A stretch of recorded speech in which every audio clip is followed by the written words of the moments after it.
Right. Good evening again, everyone. We were here yesterday because this weekend we are checking out games on Saturday and on Sunday. So this is the Sunday watch party.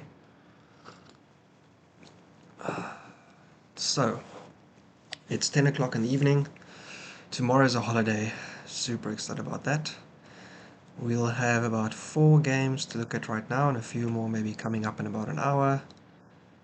And I have a cold. So let's enjoy as we can. I see some of the games have already started, but I think one game actually started a while back, this one. So I think what we're going to do is we're going to spend a bit of time checking through this game first, just to get caught up with what was happening. And we'll go from there. Let's have a look. Kluddiron versus Endgame Master 369. 369, then so far. I think there's like a... Isn't that Get Low song?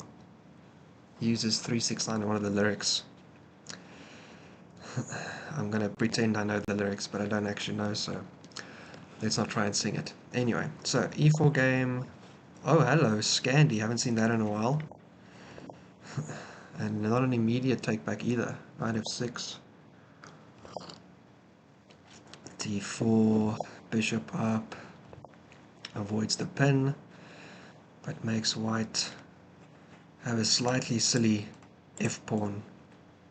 Now the knight can't take its normal square. Oh wow. Oh my goodness. Alright, Kluddiron is not messing around. What an interesting way to go about it. So f3, g4 pushes the bishop way back, and then plays c4, defends their extended extra pawn. So wow, that is some ambitious play. I like this.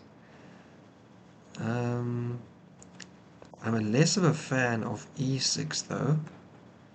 Yes, you unblock here, but you also allow them to get rid of their extra pawn, and you'll get an isolated e-pawn for this. Never mind. White doesn't care about that extra pawn. They will just develop. And they have a plan, okay. Hits the knight away. Because of this f3 though, knight doesn't have a lot of options. I guess they could have tried to pin the knight first, but then white could still take as well. Alright, so kicks the knight, and can now, and just straight up defends that pawn as well, because the queen was eyeing it. This king is miles open though, a crazy, crazy opening, very interesting. And this pawn is still semi-hanging. I guess you can take and then white develops. Okay, hits the queen. Do you block with the bishop or the knight? Neither one will really allow you to take the pawn on the back end though, but I think you block with the knight because then you can put your bishop on h3. Oh, never mind. What am I talking about? Of course you just walk your king out to f2. Kluddiron is playing an amazing game. Alright. Snaps off the knight. Takes the pawn. Oh my goodness, hello. Apologies. Takes the pawn. Did we just second... Oh, the knight was hanging because the bishop wasn't defending it anymore. Oh, wow. Okay. That's a tough one. So now black is actually just down a piece for a pawn. Oh, let me plug in my fancy light. There we go. Yo. Is that a bit better? Let's see, that does look a little bit better. Oh, that's very bright actually. We can probably chill out a bit more. I don't know if we have to make it that bright. Alright. Yeah, it'll be okay. Alright. Oh my goodness, what a game. Alright.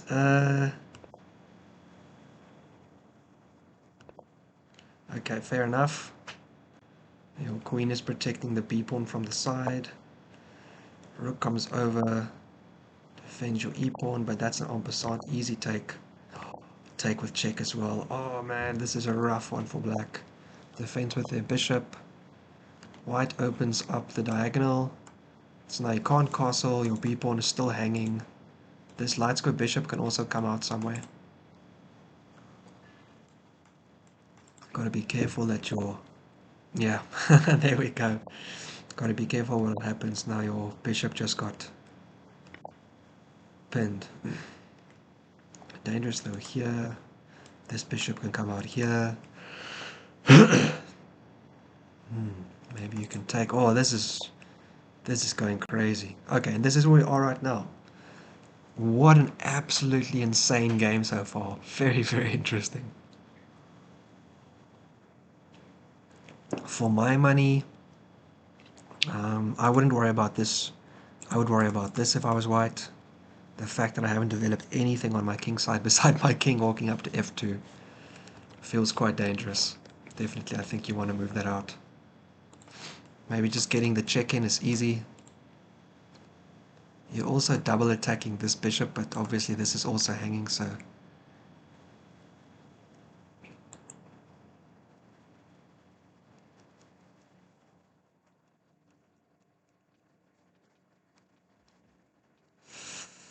Darn, eh? I kind of think you have to get an easy check in first.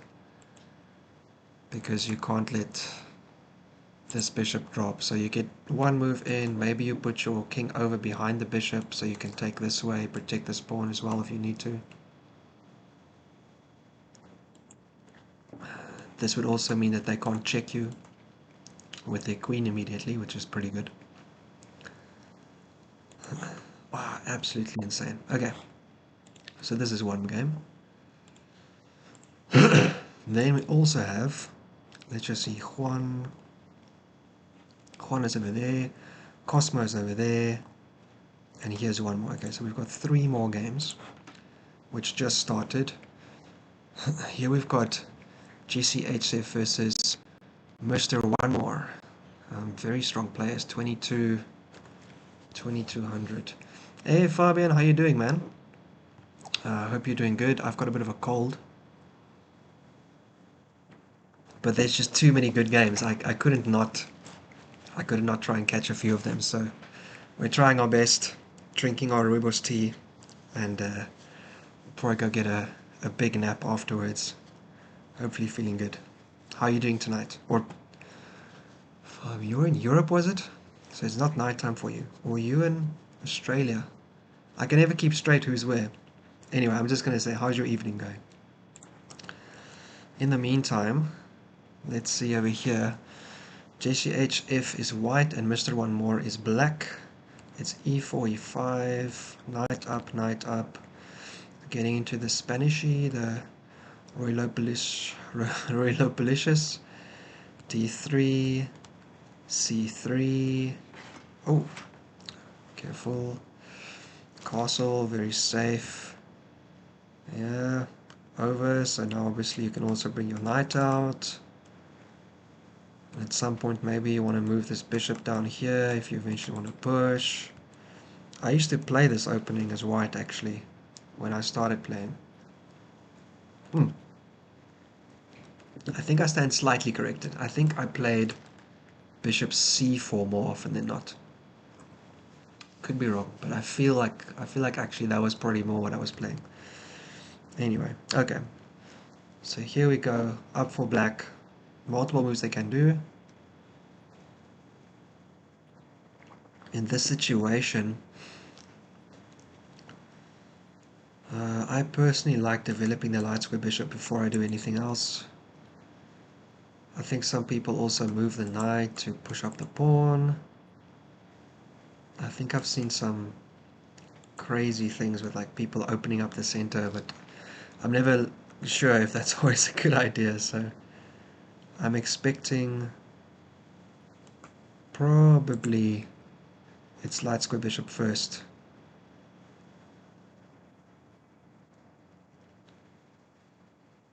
Yeah. There's also something like h6, I guess. Okay, So we'll come back to this one. And I'm going to do a thing where I take the game and I move it one move back, so when we come back it's exactly where we stopped, so it's a bit easier to follow.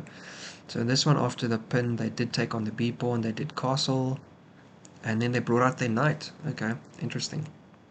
So they're just, the bishop's gone, it's gonna get taken. They're not taking the easy check. I don't think my queen was getting trapped, but I didn't like queen x. Yeah, I also don't think that white should be taking the rook on the side there. I think that's a little bit of a bad call. You're sick as well? Rooibos. Oh yeah, man, you gotta drink rooibos, man. I'm from South Africa, right? So rooibos is really big. Down there, obviously, being the country where it's from. It is pretty good for you as well. Green tea is also very good for you, so also very good. Green tea's got a bit more caffeine, obviously, so if you're not feeling like staying up too late though, then maybe not green tea right now, but I might get some, maybe tomorrow morning again or something. Can't hurt. Can also just give you a little bit of extra. You should definitely. My favorite, by the way, is green tea with some honey and milk.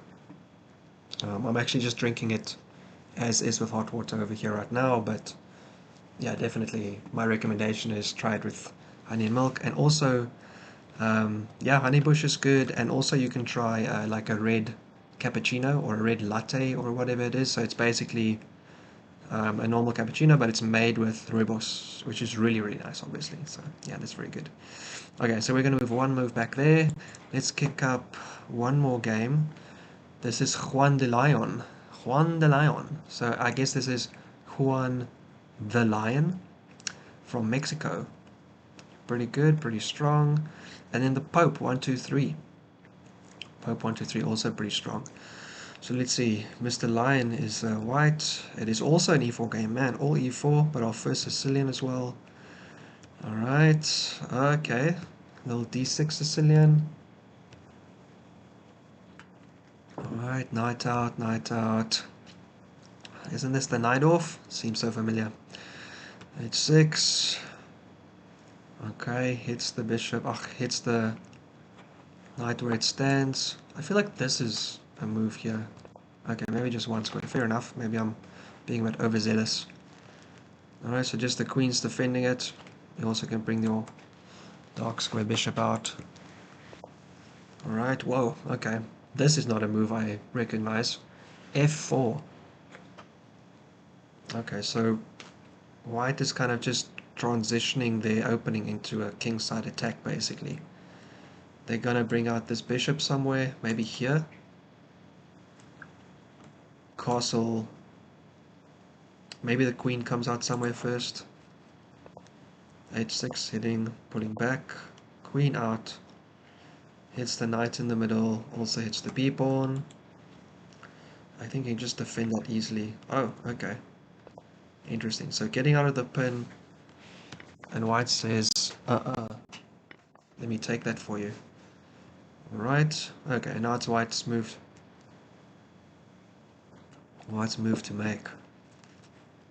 Interesting. Quite aggressive. Yeah. Another South Africa specialty, yeah, honeybush is also pretty good. It's not something I'm quite as familiar with. Pope is your teammate? Go Pope. Yeah, cool, man. I'm really liking the game that white is playing because of this crazy aggression. I always love seeing crazy aggression. Yesterday evening I was watching Guitar Spider, who's here in the chat. Was it Guitar Spider? Versus, was it some Raptor player? No, I think it was Guitar Spider versus Dr. Chess Dad. And they won eventually, but Chess Dad played an incredibly aggressive French. It was super fun to see. So yeah, I do think that maybe watching some people play very interesting games is helping me improve a bit as well. Alright, so this is where we're standing here. Let's go on to our fourth game then. And let's just make sure there isn't anything else that I missed. It is 4 games right now, correct. So this game we have baberle versus COSMOAPS. baberle, I think I actually helped out with like a,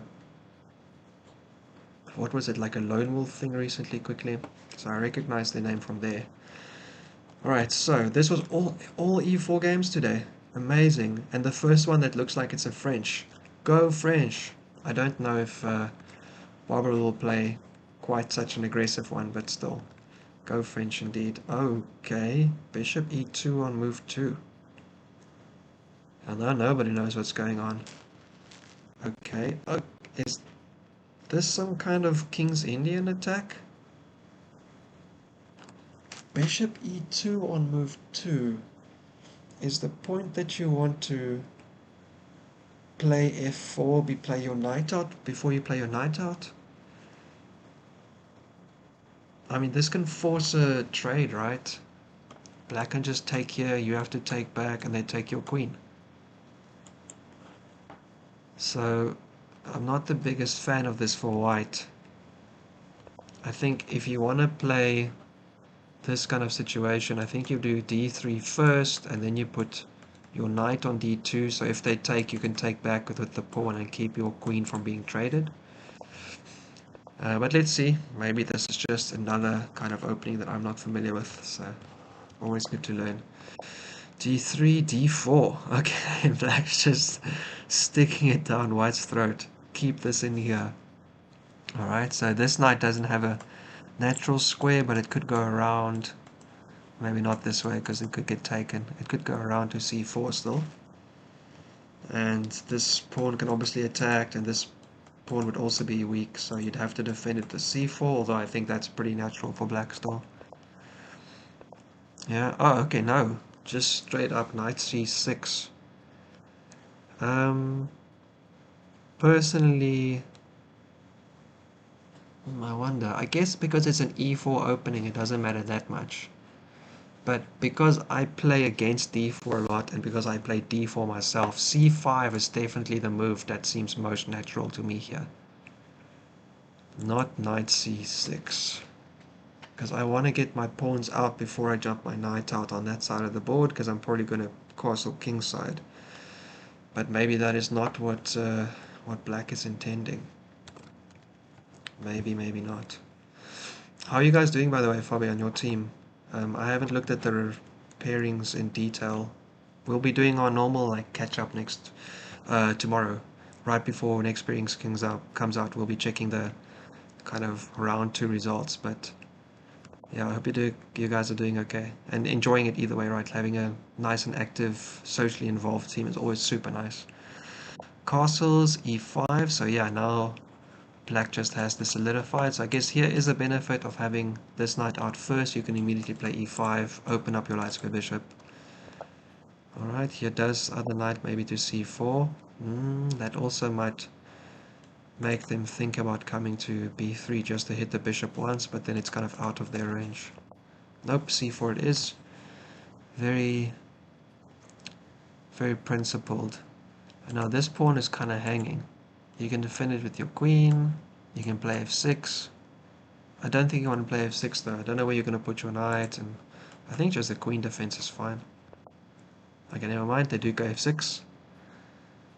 And then knight fd2. Okay, yeah, so white is very much happy to try and break with their f pawn, which I think is the right way to go.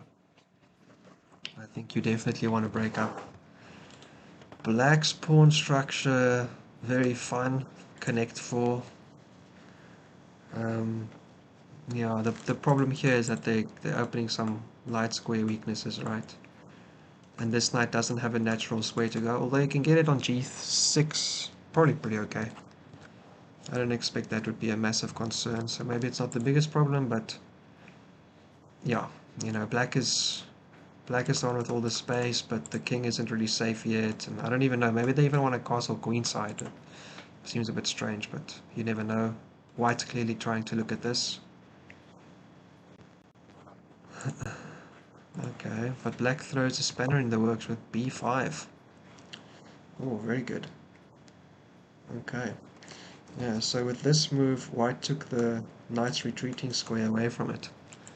I did also think, oh, maybe you could have done this, because you can always take here if you need to. I wonder, if they pushed, you could take, and you could still play f4 and just crash open the middle of the board, and hopefully have some advantage on the black king. Alright, but here we go, b5. Options seem slightly limited. Alright, I see a nice in-between move here. You can go here to hit the bishop. If they go there, you can trade it with your knight. Trade it. If they go forward, you can still hit it. Okay, yeah, I think the in-between move would have been pretty good too. Maybe they'd fall all the way back, and then you can actually jump the knight over to a5 because it's supported by the other one. So I don't know if black will do this, but you know, taking here obviously, given that they've got this pawn structure, doesn't seem like complete insanity, I guess. All right, let's take a look back at the start. Kluddiron's game has been just absolutely insane. so interesting. Oh, I'm gonna boil some more water. I think it's time for some more robust tea. Got to keep this cold under control with a lot of robust tea. Very important. Alright, so we were in this position, and then white decided not to play their bishop for an easy check. They decided to pull out their knight first.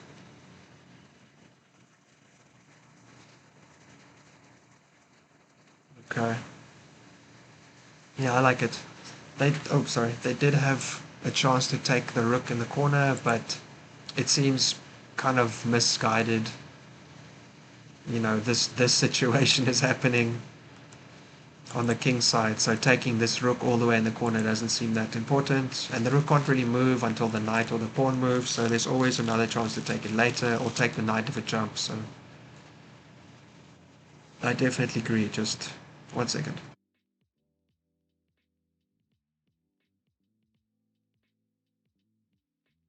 I hope I'm out of the frame when I do and blow my nose on the side of the screen. Apologies if you can see me.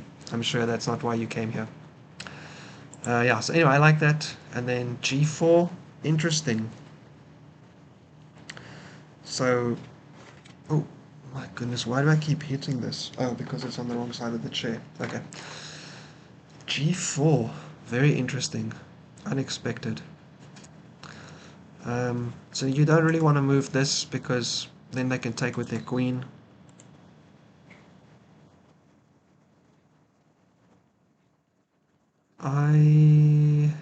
Where would I want to put... Where would I want to put this knight? I actually quite like the idea of getting it up here. And then the check. And then the king really has only like a few places it can go. And because black has played g4, this bishop is now, you know, something you can grab. You have to grab with your queen though. Oh no, but yours would still hang, so then up, okay. Maybe it doesn't work out so well. Okay, but black... white just decided to move their their pawn out of the way. What am I saying? They just decided to move their knight out of the way. Alright. I like that the knight's defending this square now. I'd still like to just put my king off this file. I really don't like it to be where it is. And then maybe you can do something like this, hitting the queen. And then you can do this. And then that's an incredibly, like you're winning something, right? You're winning something at that point. Because if you do this, they can't put the bishop in front of the queen yet. And if you do this, it's a light square check. And this diagonal is also taken care of. Oh, I do realize there's one thing here, that the queen can come to the side here and check your king, so gotta be careful about that. So maybe you go this way then. Yeah, so maybe just go this way, and then you play here, and here. Wow, what an interesting position. Oh, hey Conrad. Konrad Hennig. Conrad Hennig. I'm not sure how to read the G at the end without another consonant next to it. Rook G1 seems strong though. Yeah, putting the rook out, hitting the pawn that's in front of the king does look like it could be valuable. I guess there's always H5. Black can just keep their pawn a bit safe, and then you have to break it down with H3. But definitely getting the king out of the way. Oh, getting the rook onto the game is great. I just saw a reaction, but I don't know what it was. I have absolutely no idea what I just saw. Oh, I don't know what I just saw. That sucks. But there was something there, and I appreciate it. Yeah, that's a nice idea, Rook G1, yeah. Queen h4, yeah, Queen h4 check is a bit of a thing, so Queen h4 check right now isn't the end of the world though, because you could still jump out of the way here, and it wouldn't matter that much.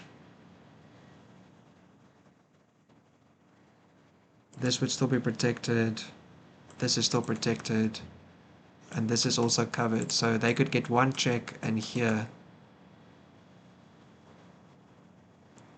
And then you could still be taking this, you could still get just check in, so oh, I'm pretty sure black is in some trouble actually here. Endgame master needs to make this an endgame quick. Just wondering where my tea is. I forgot I boiled more water. There we go. If I can make it pour with a lot of noise, you can hear it, I guess. Very nice, very nice. Very, very, very good. Yeah, this is... Oh, interesting. Out to the side. So you still have this check, and depending on where the king goes, you also... Oh, you don't have this check. What am I talking about?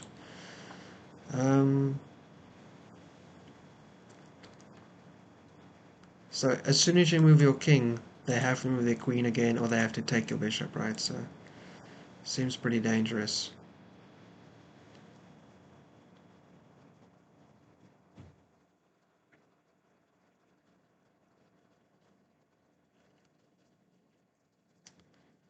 I think almost certainly just the king jump is what's called for here. Because this also allows the bishop to check. If that's... Oh my goodness. They should have maybe gone here to try and unveil a discovery on the queen. That could have been pretty good.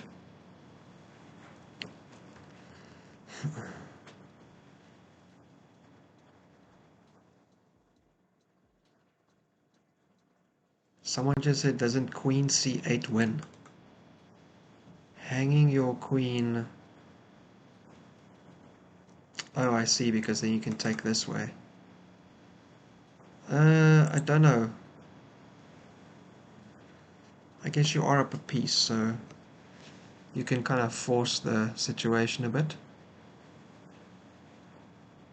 But no, but if you go here, oopsie, if you go here, then I can check you first, and then I can take your queen. So I think that's a not so strong idea, maybe. Yeah, yeah, it does look tough for black. I don't think they have in a great spot. Alright, there we go. So white finally decided to take their easy check, get the king over onto the corner, and now I thought the move was to just go. Oh, but now they don't have this check anymore, don't they? Ah, they're not covering this square anymore now. Oh, okay, so now black can get this check in. Not ideal.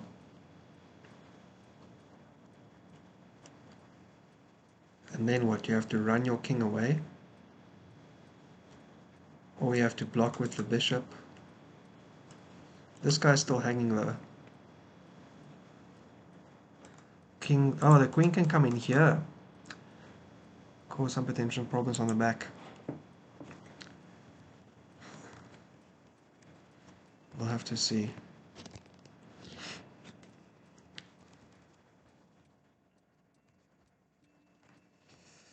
I wonder.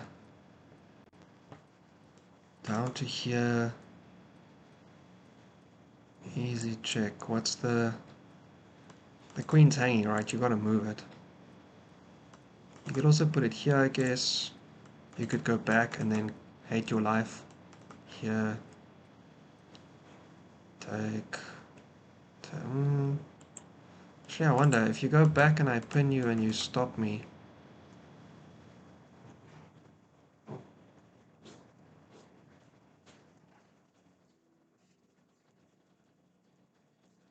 Yeah, I mean, either way, black's down a piece, so it's just never a good position for them. They really have to fight back. Just trading off is no good, so Unless they can find some counterplay, which looks like it might be this check.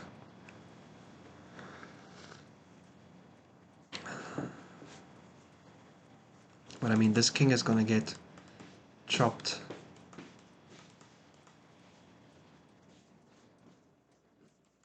Yeah, then you have to run outwards. Very scary. Yeah, not good at all. Alright, let's take a little pop around to the other games, see what's been happening. Jesse and Mr. One More. So here, rook over b5. Alright, pushes the bishop back. Rook e8. Rook e8. Normally, moves like that is because the knight is coming around, but there's no knight coming onto that square unless you want to do like some weird jump that's unnecessary. Maybe rook e8 is just to get the bishop back next to the king. Alright, so other knight out. This one is probably doing just this normal around the world move. Yep, bishop just getting tucked away. Always play bishop f8. g3. Oh, okay, so black is deciding they're going to fianchetto their bishop instead. Okay, and white says, cool story, I'm going to open up the board on the queen side if you're not careful. So you can take, isolate your a pawn. You can push past. I wonder what happens if you push past, actually. Take once over here. Because if you push past and push, then here you just lock up the queen side completely, which is... I wonder who wants the queen side locked up.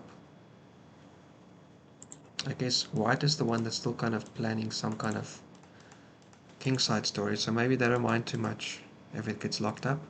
This just, you know, you're giving this square away. Otherwise, push and keep on pushing, keeping that pawn all the way back there. I mean, they can't push more. If they take, you just take back with your b pawn. Seems acceptable as well, right? Oh, sorry, you said rook x g4, this is what you were talking about, right? Yeah, it looks like it might be necessary. Okay, so a4, rook over. Yeah, very good. So no worries, you can take. I'll take back with my a pawn. Do take back with the a pawn. So white has successfully claimed themselves the a file. Could be useful. Still to be seen, but always good to be the one with the options. And up with b4. Stopping this pawn.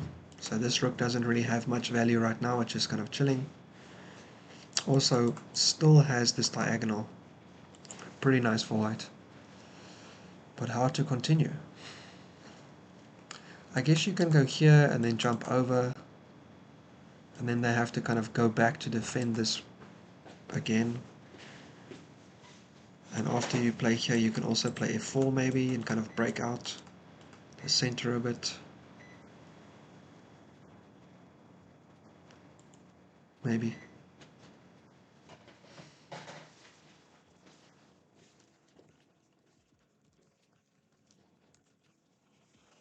Where to go and what to do.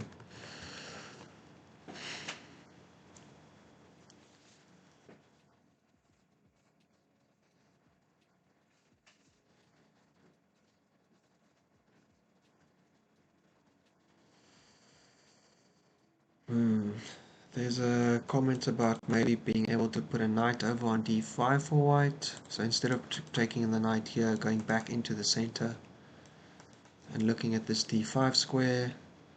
If you have your bishop here, maybe it's okay because you can take back with the bishop. Unless there's some reason you want to take here and just kind of slowly dissolve the center. But then you've got to be careful about this.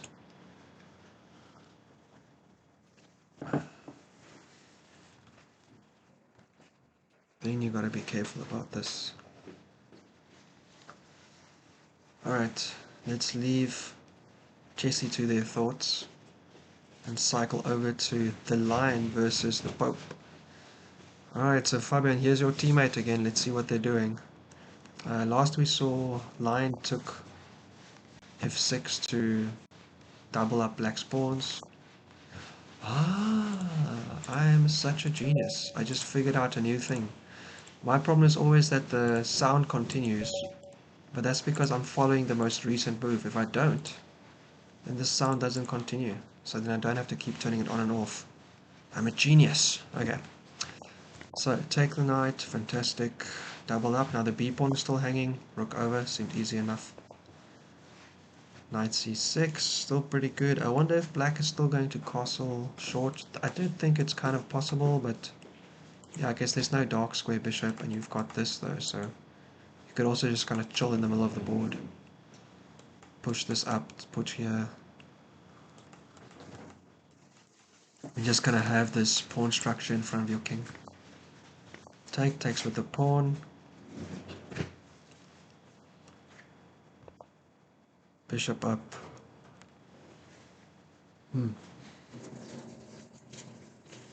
This is not nice for white. They can't castle. You can even like come in here and like mess with them. They have to defend. You can take the f pawn. Oh, this is exactly what black did. Okay. Queen up. Takes the f pawn. g3. g3. I wonder if I guess g3 is nice because they have to get off the file, so you can still castle. So I was quite enjoying the idea of just playing rook f. Oh, but then I'm probably hanging my h rook, huh? Okay, so g3, cooking up. And the other rook over first. Okay, so I'm putting some pressure on your d6 pawn, so if you castle... Ah, sorry, if you move your bishop, I'll take it, so maybe you have to do this anyway. Push. You can try and break things open a bit, maybe. Okay. So black might still... Oh, gotta be really careful with this open file and the queen and the king lining up. Black plays bishop e7 though, defending all of the pawns around their king. Seems pretty safe. But where are they going to put their king itself? Actually, maybe the king just never moves. Maybe they just put the rook over and they just like leave the king somewhere here. Queen f2. Oh. Looking at this pawn, looking at this diagonal getting in here, which means they can harass the pieces in this area and the pawns. What to do? I guess in this case what you could do is you could also play up here maybe.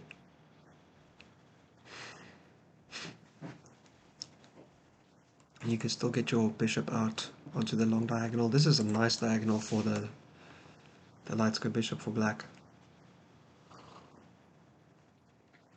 That looks quite valuable. Yeah.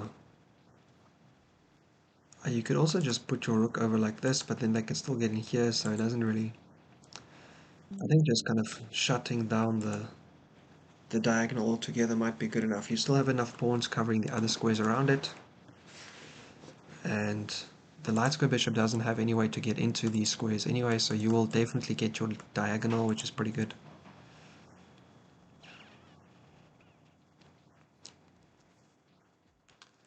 I don't know if castling really has that much merit with this pushed and these doubled pawns and the open file. You'd probably end up just moving your king over and then putting the rook back on g8 anyway, so maybe just not castling is fine. I think this move kind of says the same story. We'll have to see. Beautiful position for black, you think, Fabian? I guess. I mean, it's definitely a very interesting game. I don't know if I would call this beautiful for anyone specifically. Having your king out, or your queen out in the front is a little bit sketchy, but I guess if there's no immediate threat, it doesn't matter that much. Can like push the queen around a little bit maybe. Castle, put the king up over here.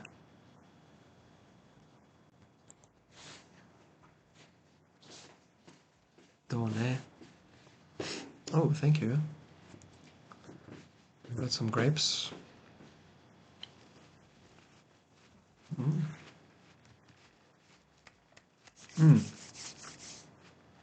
Very delicious. As a Sicilian, sorry? Yeah, it's real nice. You say as a Sicilian player you love it. I don't really play the Sicilian, I basically just play the Sveshnikov most of the time. And I'm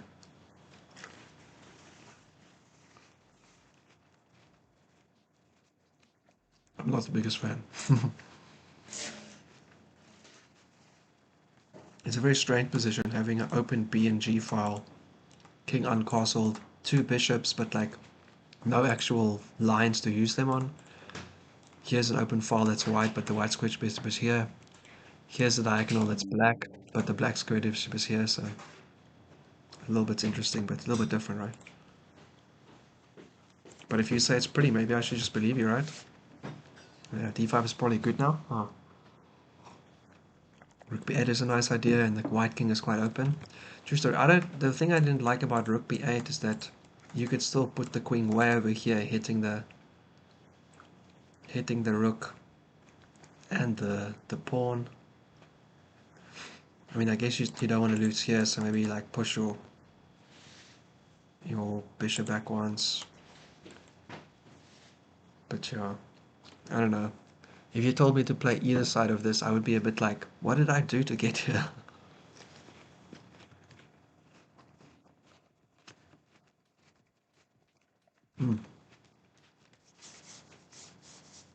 So here in Japan, there's also a Costco. Like, there's a few, obviously. I've never been to America, but I feel like the spirit of America comes through in the Costco. Big volume, lots of options, big family purchases, you know. We went with another couple where the husband is American, and he says it always feels a bit like home when he goes there. So yeah, we also got these grapes from there. It's pretty good. This is similar to a classical Sicilian setup where black usually plays knight f6, knight c6 in response to bishop g5 by white. I guess so, but you have h6 and you have the doubled pawns and you have your bishop behind the pawns, so I mean, maybe I'm a bit inexperienced in those positions, but it doesn't feel that typical.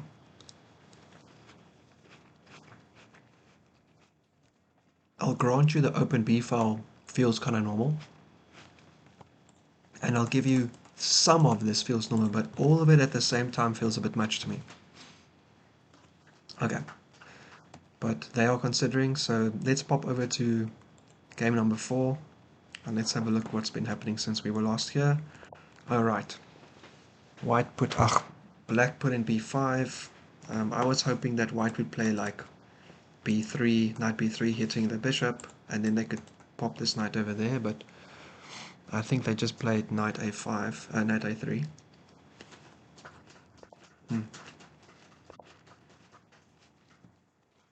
Oh, interesting. I was thinking black might want to just take, since they've got this connect for black pawn structure.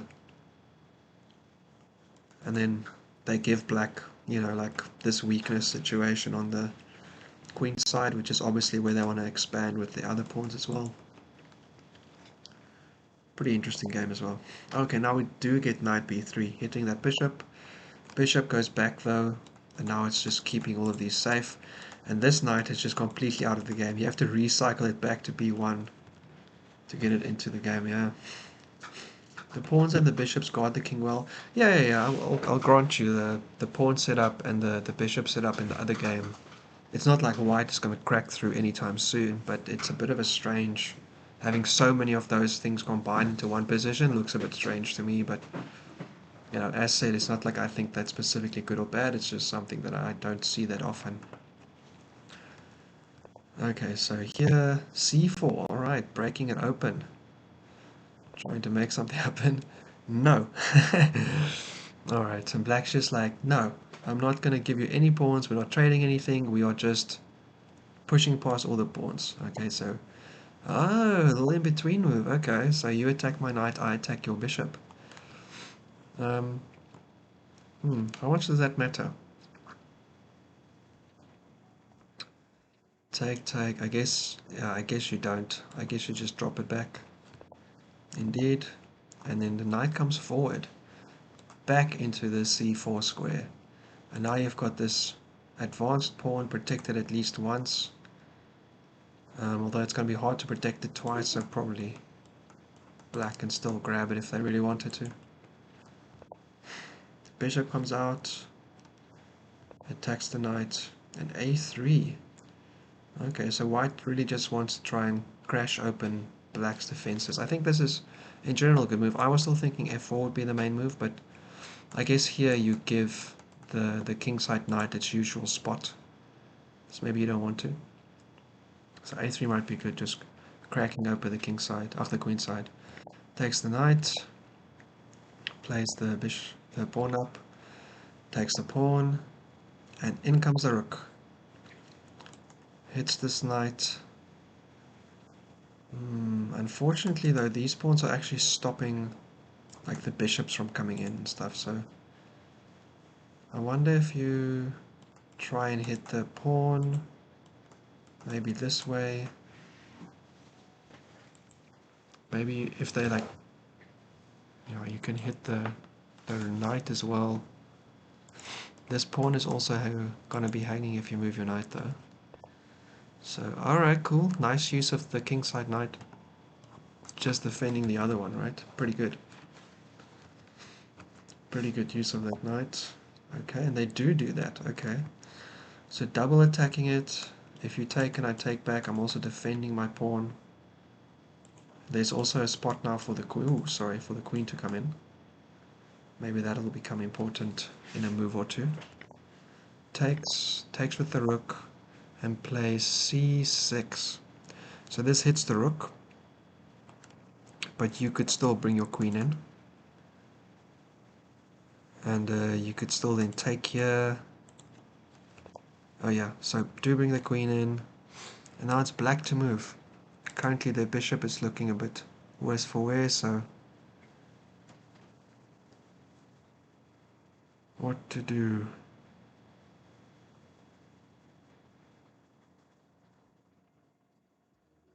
If you defend the bishop, that's all good and well, but then it's kind of just not going anywhere for a while. Then you have to like play over here.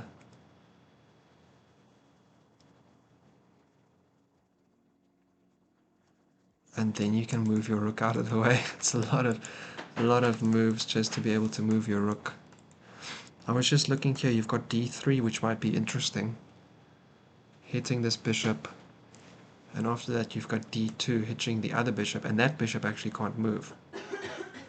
So you could potentially actually sack here. You could push.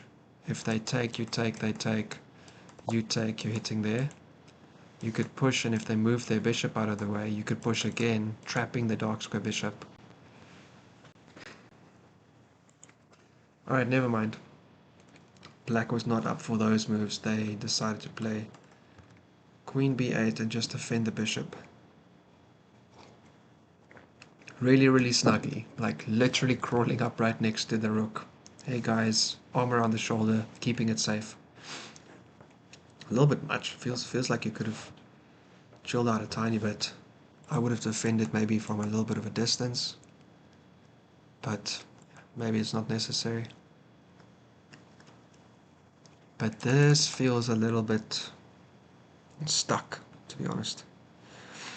I guess this is also trying to keep this pawn safe, but here you can hit it and then you can still hit it there, so it's kind of impossible to really keep it safe. You're going to lose it. And then afterwards, this push now also doesn't work anymore, so yeah, this is a tough position. I think black basically just has to castle, and then they have to move their queen, and then they have to move their bishop. Oh, well, the bishop can't really go anywhere. Yeah, to be honest, that's a tricky one. Where's the bishop really going to go? Oh, in the chat, black's like, I feel pressure, I'm the worst enemy. That's tough. Feel you. Feel you indeed. What to do? I think we plug in our power again. That's step one.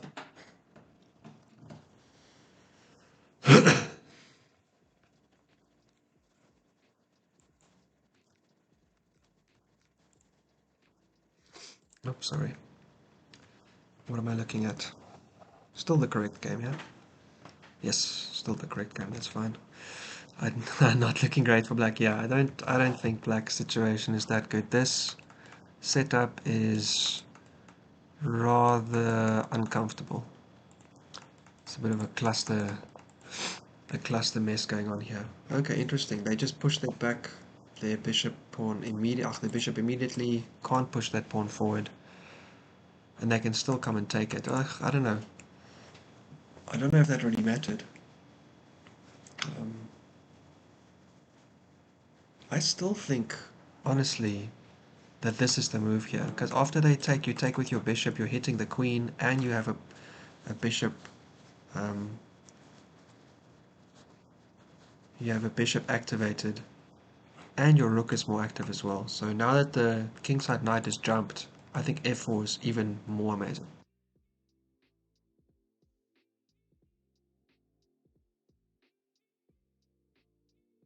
Just gotta do some nose maintenance off screen. Keep things nice and fresh. I don't know, Fabian, do you have a cold, or what's your situation?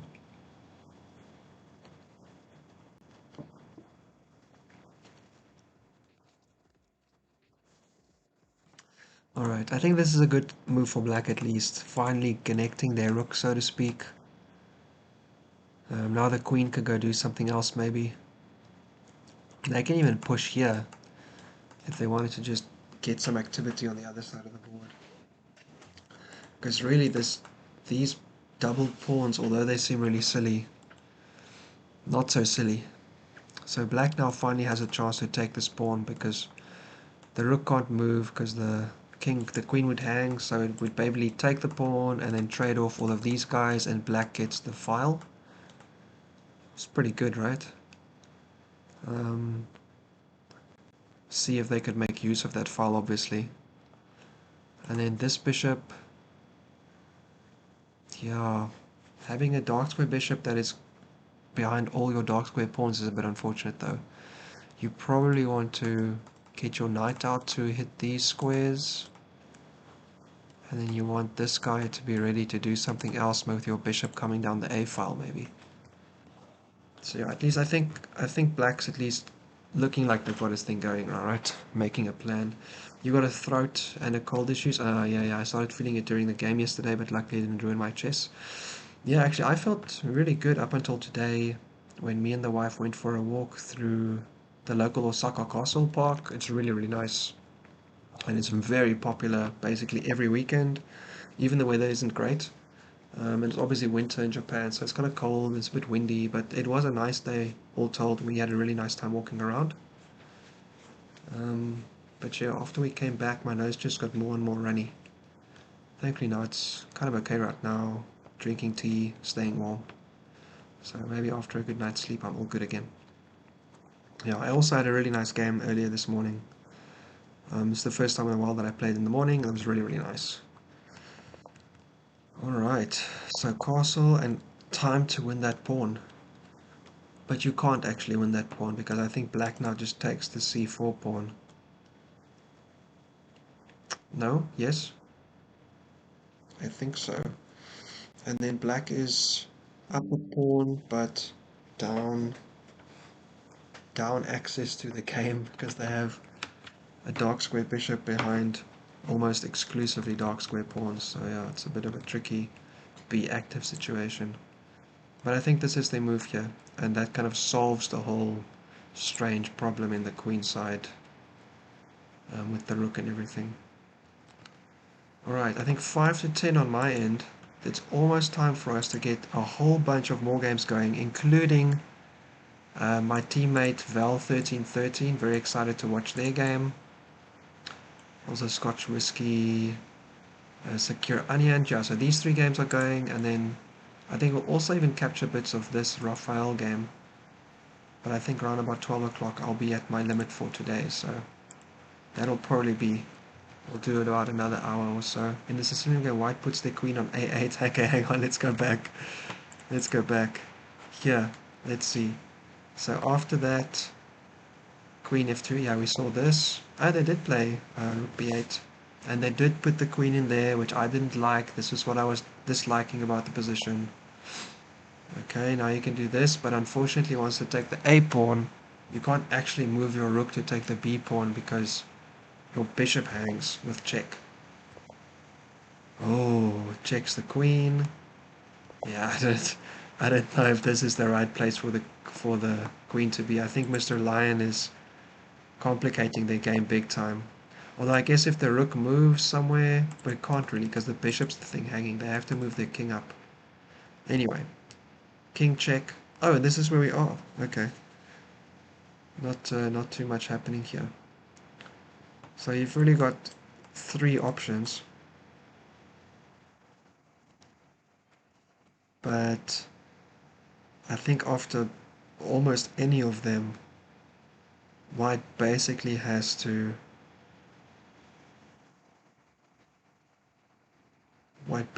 black basically has to put the king on d8, d7. If they move the king to f1, you put your queen here, it feels like, aha, I might win something, but they'll just go over here and this rook is protected. So then all you could do is you could just check them again. Even this pawn is protected, so you could just kind of walk around with your king and it'll be safe on g2, which is a great square for it. I really like that. That's a good spot. Yeah, go well, man. Very excited to see him play. Black should have castled short after queen a8, I think. Totally crazy plan with... Yeah, queen a8 is pretty cray-cray. Maybe this is what black's going to do now. Maybe they can castle after this. I thought based on their play, they would probably just put their king over to d7 though. And then they can still hit this square. But castling seems good. Connecting the two, and then you have this move. Oh, you don't really, because this is still hanging. Yeah, so either way, I think white's maybe in a bit deep, but yeah, it's not so easy for black to punish them for that. Anyway, let's go to the front game quickly. Oh, we finished. Okay, hang on. So where were we? Here. They did go for the h3 check, and they blocked with the bishop. Checked with the bishop again, moved out of the way, took the knight. Took the knight and just moved the rook. Hang on.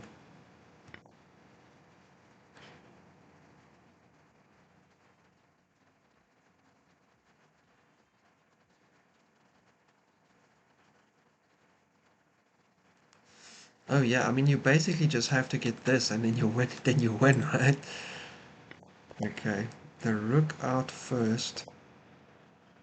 Protects the... Okay. Bishop back, and there's the check. What was this for? Let's quickly have a look at the analysis. GG Killager. That was an absolutely crazy attacking game. Let's run their analysis and have a quick look at how this game was going around. This was this was absolutely mental. Probably what you're saying, the king d7. Yeah, king d7 I think looks good. That for me feels a bit more natural.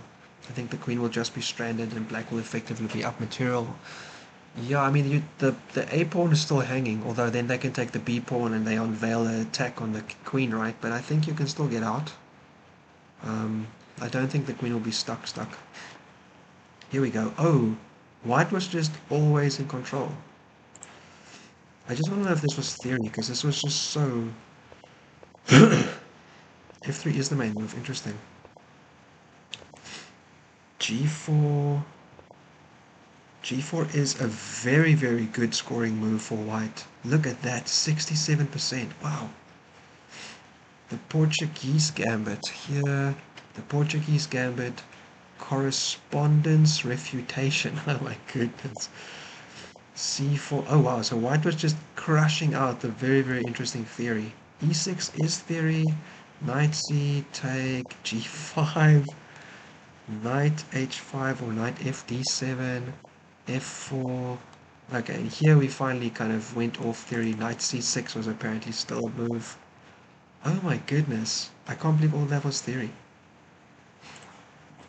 Just back to that last position. This, yeah, I don't know what the hell that was. Surely there was a better move in this. I guess that they want to take and then have the queen come in here, but they could just block it. Oh, the rook was hanging, I guess. So here, then you have to go here. But you'd still be crashing because this is mate. Like, the king can't go anywhere. So, I don't know. That was a strange move. Anyway, did good. Did great. Congratulations. Crushed it. Very, very good. Oh, so that's one down. And I believe we have multiple new games that are about to start, if they haven't already. Which means I actually will just quickly make myself some more tea, so give me 3 minutes, and I'll be right back. And I used to have a be right back, like, text. Here we go, be right back. Alright, 1 second guys, I will be right back.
Alright, alright, alright.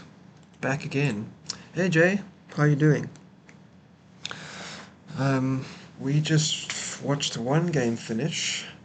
There's 3, 4 more games going, and I think we are just about to have a few more games starting if they haven't already. So let's quickly get our list organized.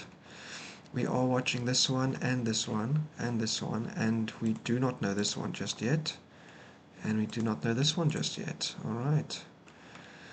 I feel like there's still actually one more coming. Hey, where's my teammate's game? Why hasn't he started?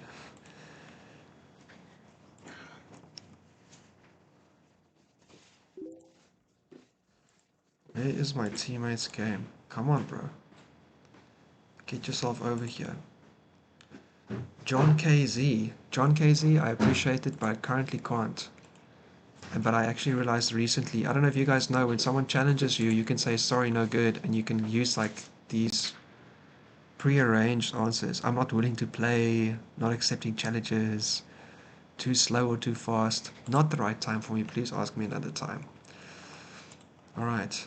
I mean, I'm here for this game, so I really want Val to start his game so I can watch it.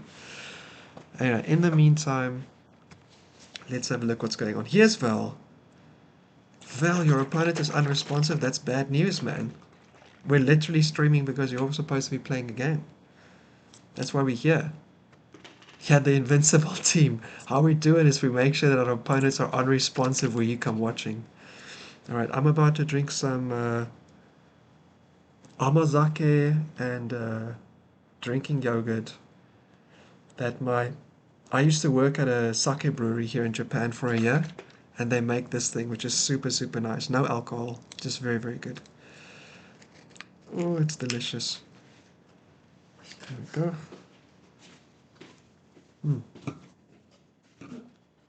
Oh, damn, that is so good. It's a lot of sugar, but it's, it's delicious. All right, let's have a look. So Val, you tell us when your game starts. In the meantime, let's see what we got here. So this is Kluddiron. Kluddiron?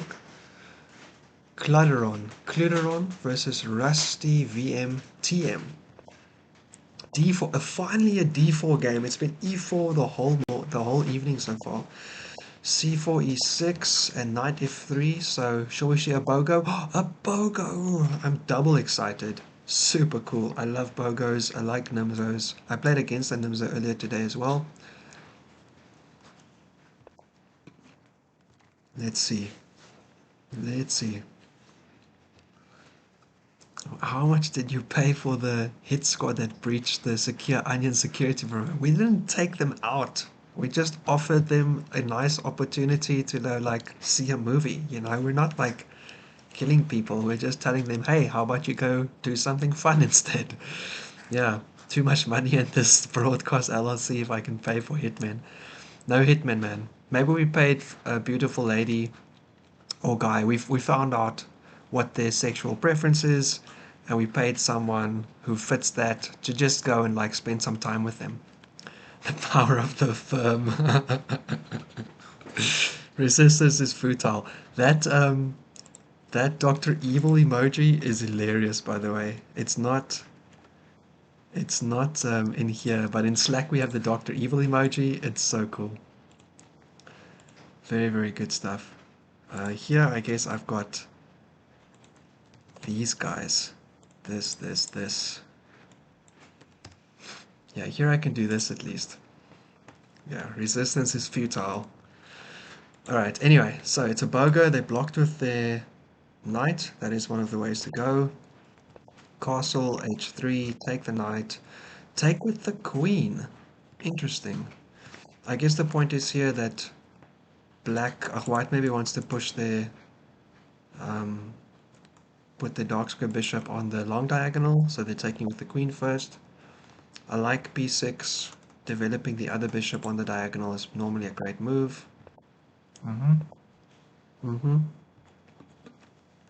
Okay, now it's for black to figure out how to do.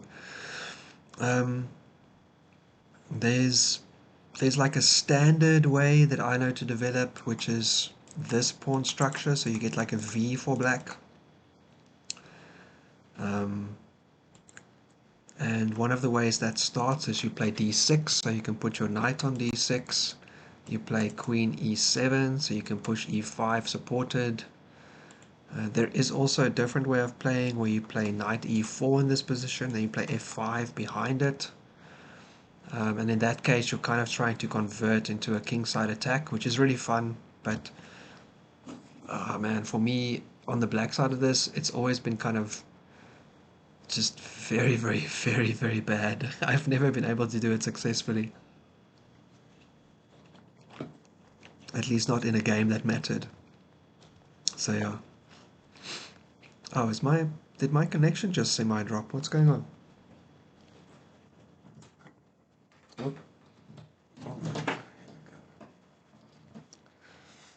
I hope not. Apologies, my connection went a bit funny. It seems like it shouldn't have.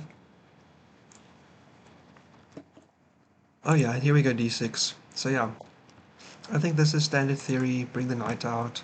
You can decide c5 or here. Pretty good, and I think maybe white just castles. Nothing too fancy. Alright, so that's one. Then we have the ScotchWhisky versus Schnonuff. Trying to pronounce some of these names it gets me quite confused. You can still see and hear me? Oh, fantastic, sorry. Schnonuff, I don't know if I know that name. Alright, go sure, for sure enough. Okay, maybe that's the thing. Another D4 game. Oh, it's a Dutch. The Dutch. Okay, cool. Okay, hang on. Is this the Rafael variation? With knight c3 somewhere in the first few moves? I legit don't remember. I think so though. Yeah, pretty sure this is something to do with that. So you play your knight out quickly so you can support e4. You pin the knight, e4 breaking, take with your knight. Now you're attacking the pinned knight on f6. You take it so that instead of black being the one that gets a knight on e4 and gets kind of control of the middle, white is the one with a knight on e4, and black only has their dark square bishop. Protects your middle pawn, castle, brings out your light square bishop, attacks the pawn again, probably to c3, yeah, just defends it easy, and black's gonna fianchetto along the long diagonal. Oh, this is a very interesting game. Very, very interesting stuff. I like this a lot.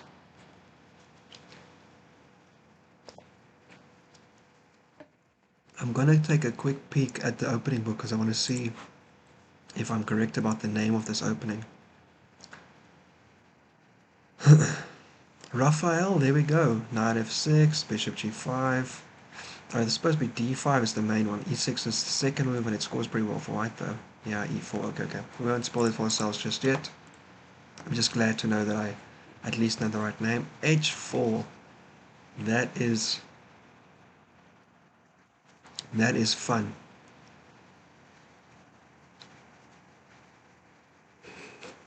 Oh, this drinking yogurt amazake stuff is absolutely delicious. It's just so good. So good. Alright. Val, are you still in the chat? Did you go play your game already? Let's see.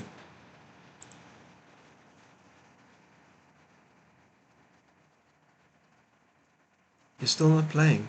You're still not playing. Where's secureonion? Alright. So here we got this move, this game, we got this game.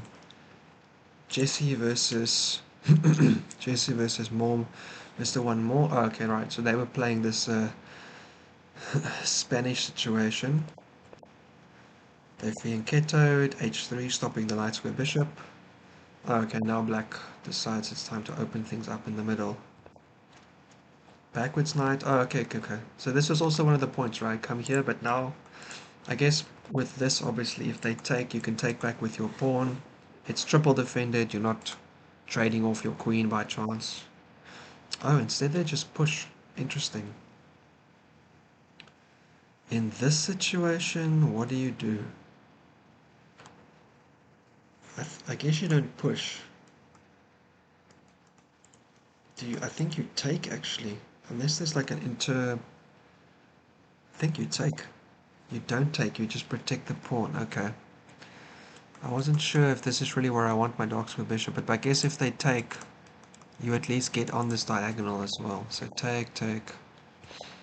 Queen comes out, double hitting that b pawn. You can defend it in more than one way though. Defend it with the rook that wasn't doing anything, so now everyone's rooks is just staring at their b pawns. Safety first. Val's still here, 5 minutes till forfeit. He joined! Alright, enjoy your game. Yeah, get out of the chat. Go enjoy yourself. secureonion coming in with the Magnus Gambit, you know, arriving late, drinking from their water bottle beforehand, always doing that like quick walk when he's going to the board, quick, quick, quick. Yeah, there was a short video of, oh, I forgot his name. Oh, so he's well known. He's also like, I don't know, early 30s, maybe late 20s. And he also arrived late at a board versus Duda, and apparently they had delayed him for like some security checks, and Duda knew about it, so they just played 3 moves and like agreed a draw because Duda didn't feel it was a fair game. And but anyway, he also did like this little like Magnus walk with the water bottle. He just didn't take a sip beforehand, which was kind of funny. But he did sit down and like adjust all his pieces, even though he's already like a minute down for a 3-minute blitz game. So it was kind of funny. You secured the secureonion secured the game. Yeah, no, well, he secured at least the chance, right? So maybe our fancy way of trying to keep them confused and distracted didn't work out. So let's get back here. Everyone's pawns being protected by everyone else's rooks. Alright, out jumps the knight. This f5 square always looks very juicy. Alright, coming back around now again. Now this square looks even more enticing, doesn't it? Except if they come and take you, then it's not fun. But then you can always defend and take with your bishop. Alright, queen comes up. Hits that. Also maybe allows your rook to come in if it needs to defend. If they, for instance, try and, you know, add some extra pressure. Instead they swing their queen over to f6.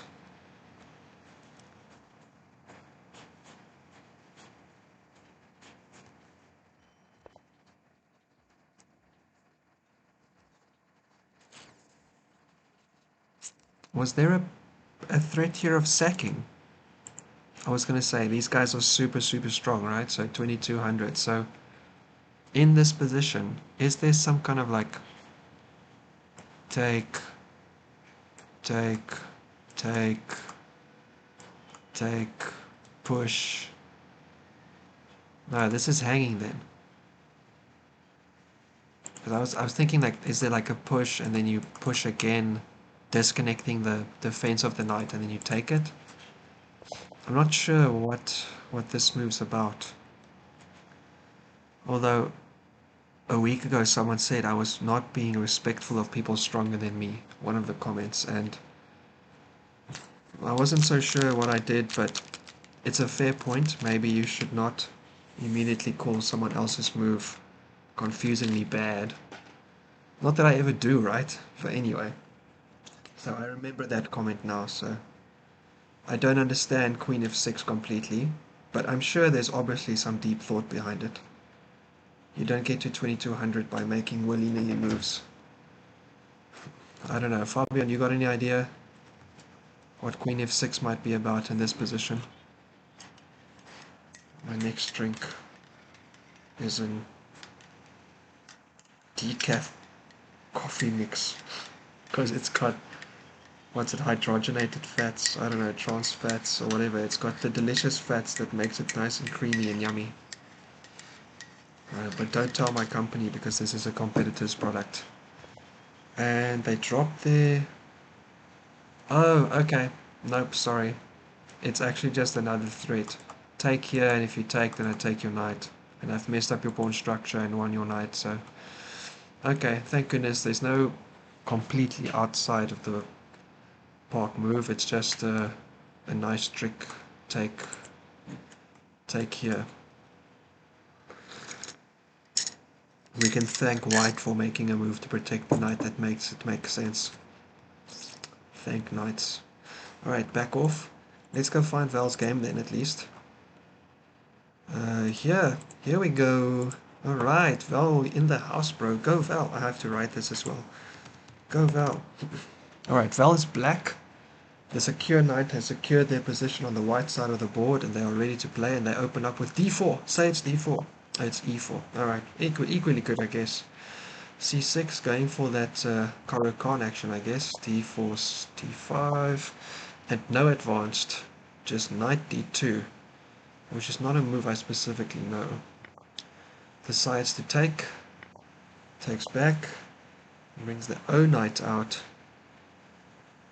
Interesting. I'm assuming this is all theory, but I don't know the Caro-Kann's sidelines too well, and I don't think this is a main line. Knight out. Oh, okay, hang on. Okay, this is a position you see in a certain line of the French defense as well. So you basically put that pawn here, put that pawn here. Exactly the same idea. You jump your knight out sideways so that when you develop your kingside knight, you can take back with your queenside knight and not have to double up your pawns or take with a queen and like not have the right defense. So this is the same for both the French and the Caro-Kann, this idea with the knights jumping out. Okay, avoids the trade. e6. Secure Onion. I really like this name. Secure Onion sounds like a cool name. Pretty good. Pretty good. I quite like that. Alright, this game is still going to take a while though, so let's just catch up with the games that we haven't seen in a while. We did just watch this one. The Lion versus Pope. Fabian, your teammate. So we were here, and they blocked with the knight, right? Which does hang this, but also this bishop is hanging, right?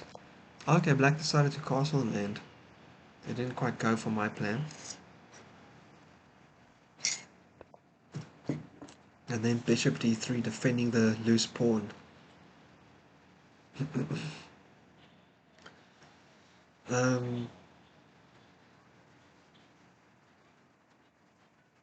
Yeah, doesn't the b pawn just hang? Up. I think black is finding a way to trap white's queen. Fabian, you should be excited. It looks like the Pope has figured out how to punish white for this cray-cray move. Oh, never mind. It doesn't work. This light square bishop still attacking the a pawn. Alright, so we're trading pawns. Trading light square bishops maybe as well. Take. And actually in that case, yeah, black is looking pretty good. Except... Oh no, yeah, no, black is looking pretty good, hey?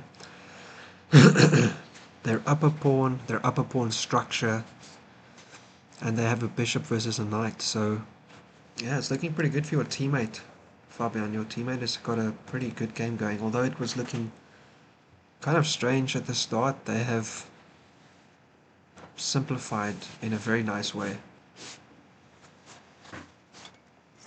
Very nice.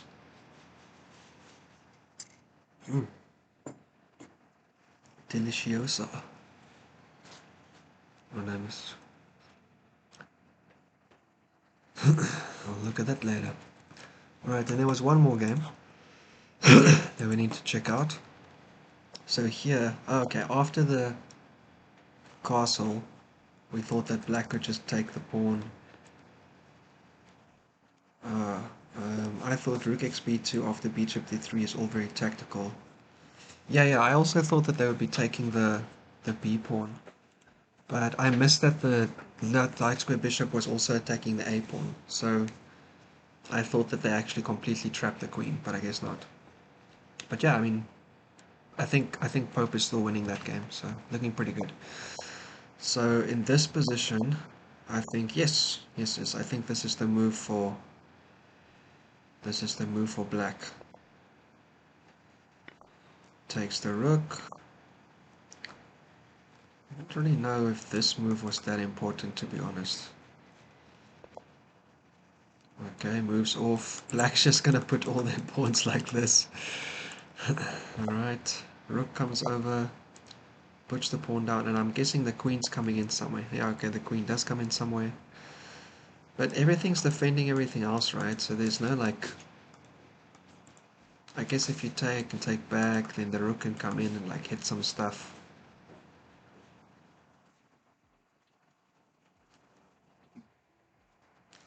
But I don't know if you ever like really worried too much. Maybe if white gets their light square bishop around the corner, it becomes a bit more dangerous. Take. Rook over defending the bishop. And g3. What a chill move. Maybe this is the f4 move we've been waiting for this whole time. h6. f4, there we go. Finally.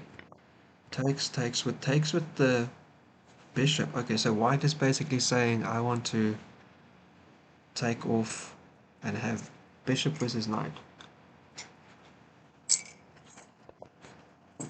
Okay. Okay, and black doesn't want to connect their pawns. They want to keep this pawn isolated. Maybe want to block it up with their knight.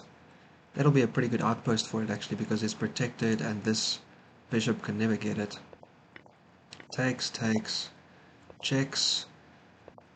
Yeah, fair enough. Very good. Yeah, okay, so I like what black did here as well. I think that was pretty good. Just solidifying. So this is a weakness. This is a weakness. I mean, this one can be protected, obviously, but yeah. And their king also has a way to kind of get into the position a bit. This rook probably wants to go somewhere else, though.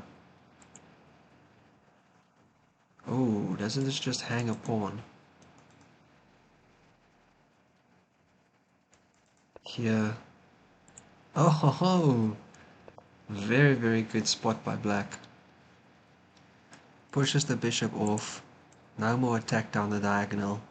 Can still take that pawn.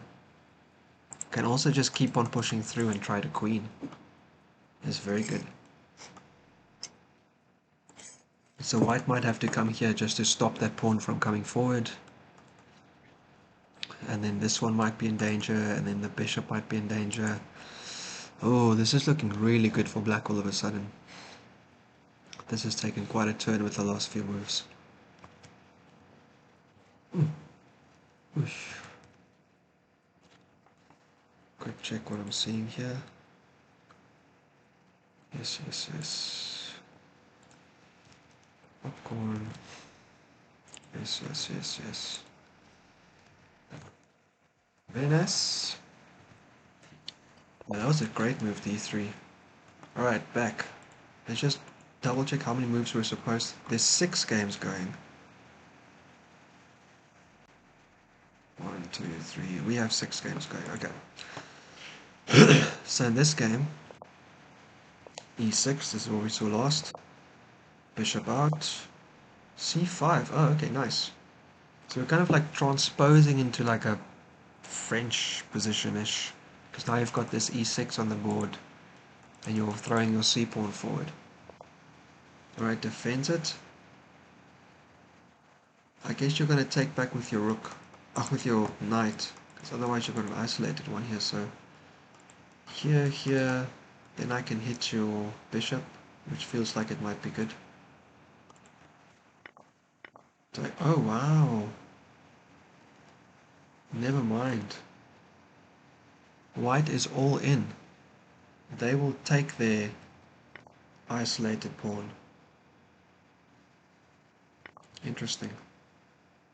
I didn't expect that. I didn't think that they would actually take the isolated pawn like that.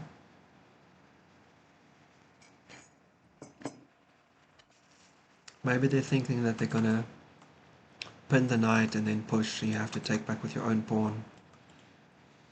And then like just force the other team to have a isolated pawn as well. What's Val thinking, I wonder? Alright, but it's still a bit early. Don't have to worry too much. In this game, yes, this was the BOGO. They did decide to go with the kind of standard d6. Pretty good. Hey, Transu! Yeah, man, it's a lot of games going on.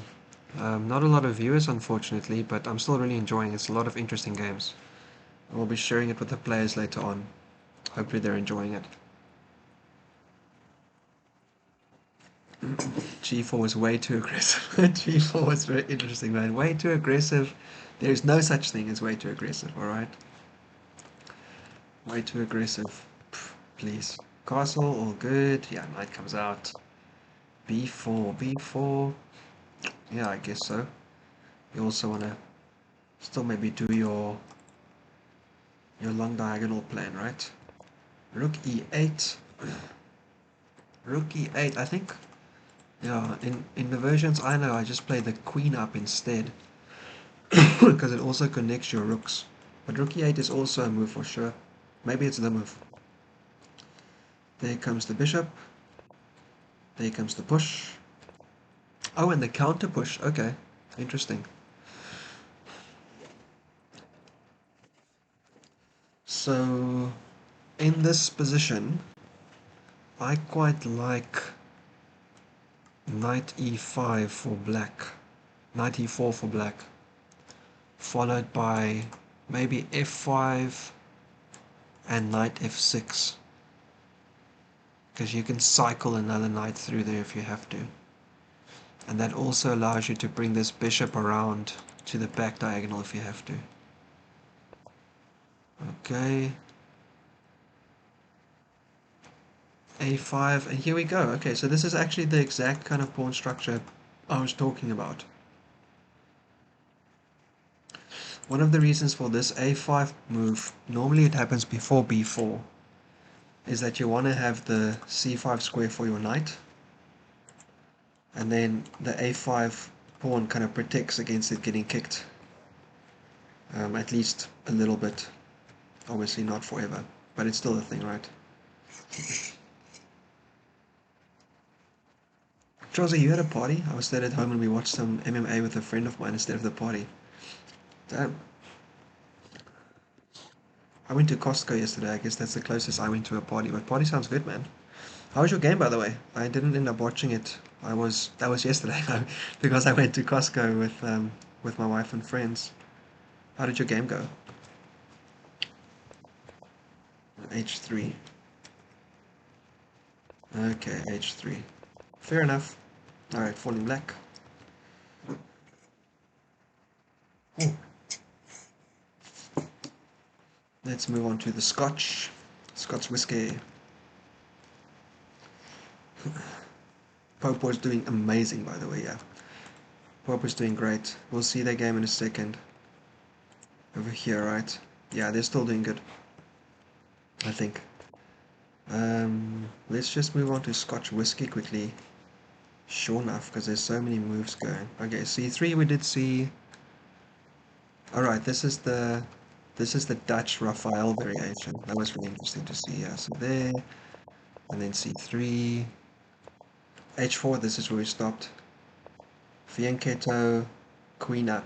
Oh my goodness, I am loving White's play.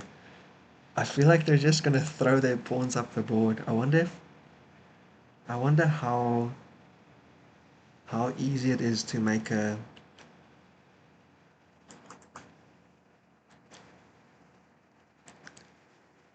mating attack here. Because you're gonna get these two pawns versus those two. So I wonder if you like sack to open up the king here and then here. So you push one up and then you push the other one up and just open things up. Oh wow. Okay, it hasn't moved too far yet, unfortunately, but super keen to see. Yeah. Oh, you won? Congrats, man. Yeah, congrats. I'm glad to hear it. Alright, we have to give this game a little bit of time, but I'm really enjoying this story. Let's catch up with the games that have been around for a little bit longer already. So there was this nice little trick with Queen F6, which I didn't really see, and then Queen D1 kind of gave it away. Finally, Black develops their dark square bishop, yeah. Nope, it's light square bishop. Nope, light square bishop indeed. Uh-oh, one of these isn't at the latest, is on the latest move incorrectly. Incorrect. Oh, here, go back. Yeah, light square bishop finally comes out. Knight comes out. This seemed like a good square. Now this kind of triple. How many times it attacked though, so maybe not so great. I wonder if you want to go. Probably not. Alright, anyway, more active, pretty good. Rook comes over. Oh, very unexpected. Okay, interesting.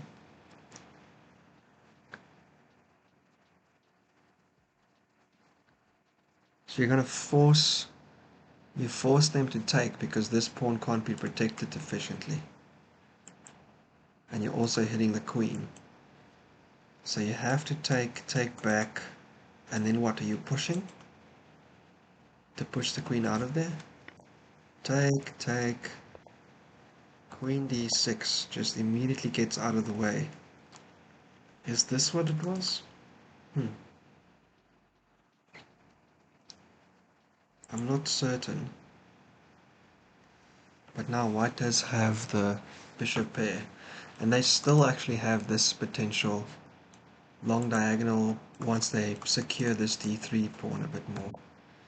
Oh, and this is actually the pawn that is now currently under threat. 3 attackers, 2 defenders. Make that 3 defenders. And here we are. Was there one more? What to do in this position? Queen back hitting the loose pawn.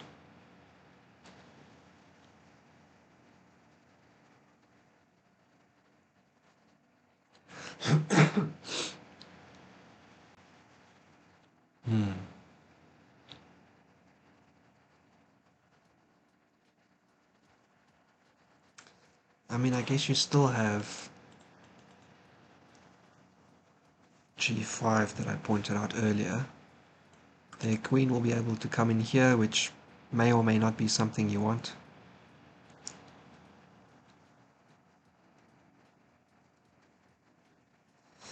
Probably not. It's kind of crazy dangerous though. They're threatening mate. You can defend mate with the rook over here, with the knight here, which also hits the queen, I guess. If you push, then they hit you with the check, you go back. Oh, maybe it's not so bad actually. Neither of those seems incredibly dangerous just yet. Oh, what if you push?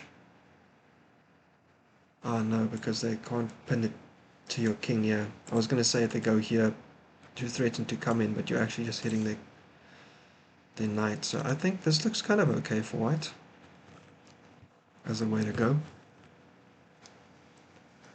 I don't think you specifically want to lose the pawn.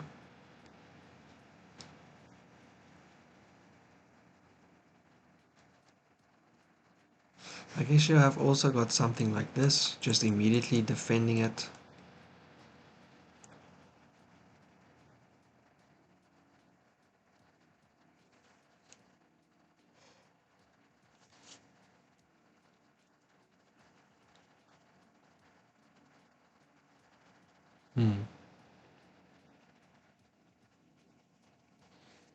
I don't know, I like this.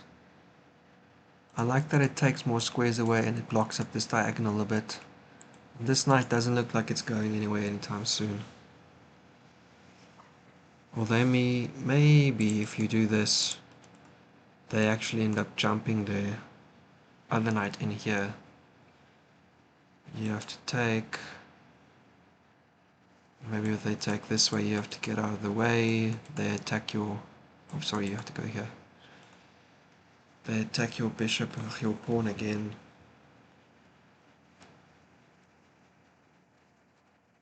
Oh no, but I have this, so that doesn't work. So you have to take with your pawn. So then it's just out of the way and it's okay. Yeah, I think g5 seems like it's not the end of the world. Okay, we'll leave Jess to decide if they consider that the same or not. Let's go have a look at the Pope versus the Lion. Alright, so this was really interesting. It looked like black had found a way maybe to trap white's queen, but they had the bailout by taking the a-pawn. Alright, take another pawn.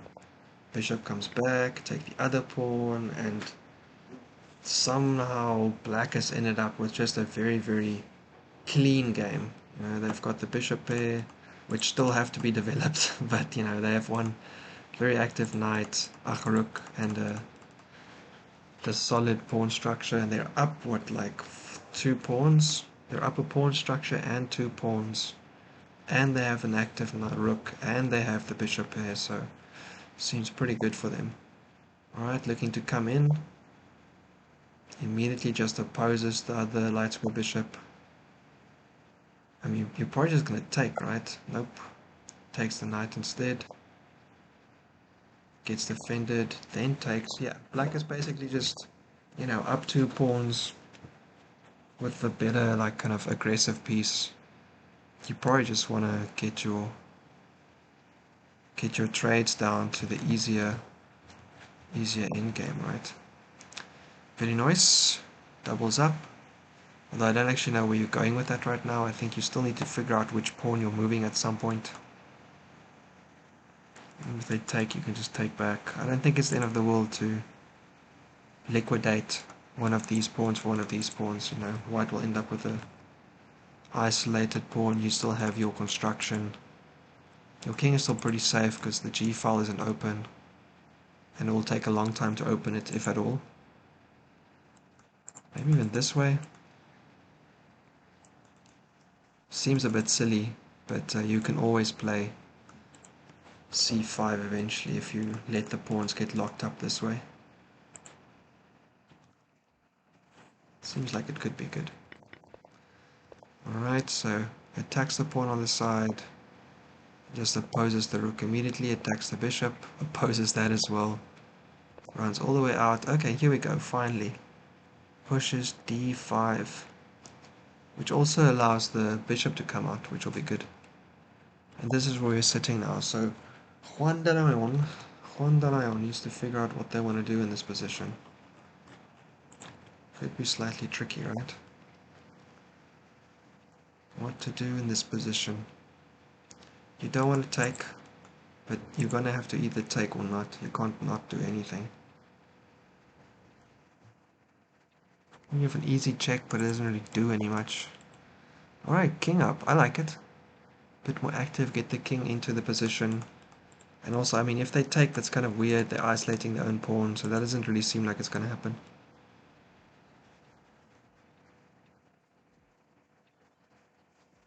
Okay, black is able to trade off a rook here if they want to, because the knight will hang if they don't keep the rook there. So you can take, and then they take back with the other rook.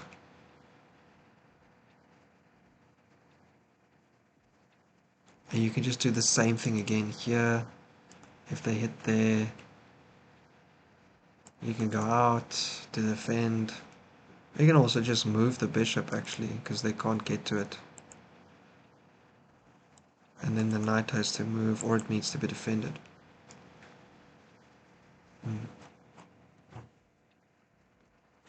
Indeed delicious. I like it.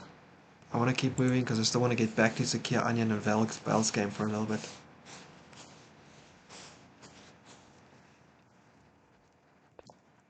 Alright, this was a great spot. Baberle was also doing really well. G4. Sacking the pawn so they can get the e-pawn push. But didn't work out. D3 came. Bishop does fall to D1. C-pawn does fall. Does hit the knight, and the knight just takes the b-pawn. And unfortunately, this is looking very, very grim for white. This looks like there might be something, but unfortunately not much.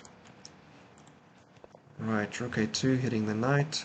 c4 hitting the bishop. Okay, and this is where we're standing still.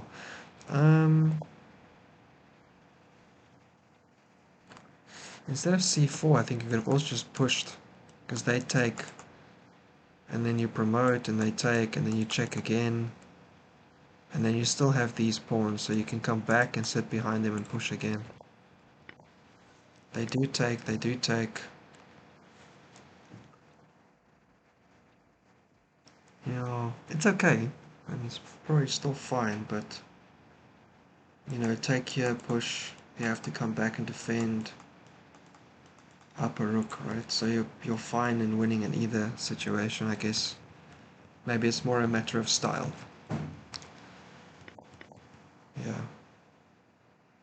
So white is almost certainly losing this at this point, unfortunately. It's really tough.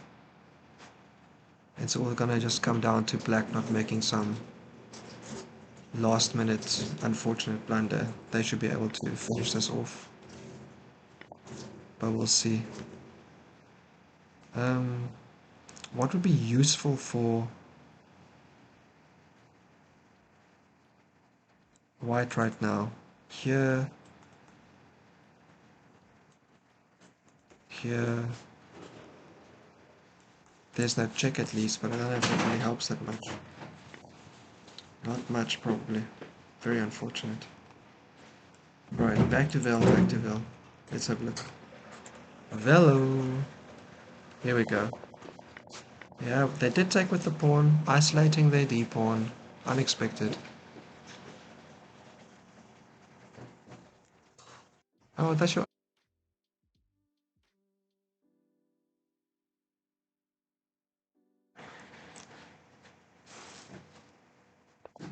Getting out the bishop. Castle, castle. Yeah, that's fine.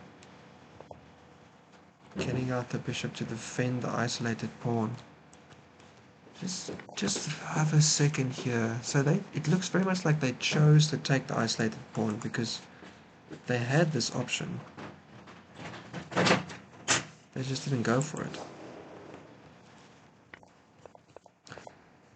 Okay, defends it. b6. Bring out the light square bishop. Nice long diagonal for it. Well done, Val. Looks like a great move. Okay. You can just move your dark square bishop here, can't you? Back here or back here. You still have your other knight defending. If you take, then I guess they get a hit on your bishop, on your rook, but I don't know if that's the biggest deal. You just move it out of the way. Maybe they're looking at like trying to hit your pieces a bit more and more. Here they hit your queen. Okay, never mind. Alright, but good moves by secureonion as well. They've gotten all their minor pieces out. Nice and centralized. They also have one of the files that is open under their control. And black still has to figure themselves out. They kind of went backwards over here, right? So instead of developing another piece, they've actually run backwards. So.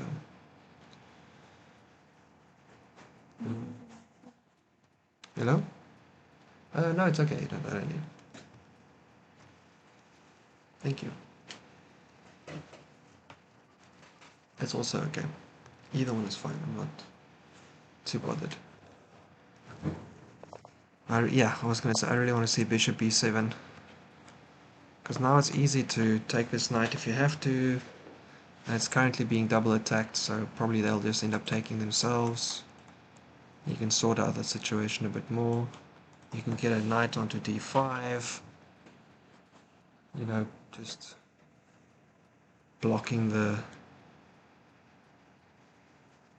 isolated pawn the way you should. The theoretical way to win. Come on, let's do it. I like that, Val. Very good. I guess white can still avoid the trade. Maybe they can try bring the knight around to hit that square, or that square if they get the other bishop out.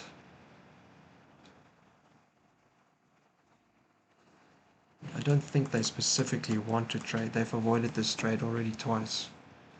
They had the chance, they didn't take it, so I'm guessing it's not something they want to do.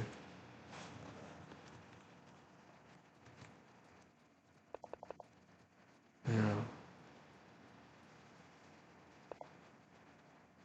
Okay, just defend it with their own knight. Okay.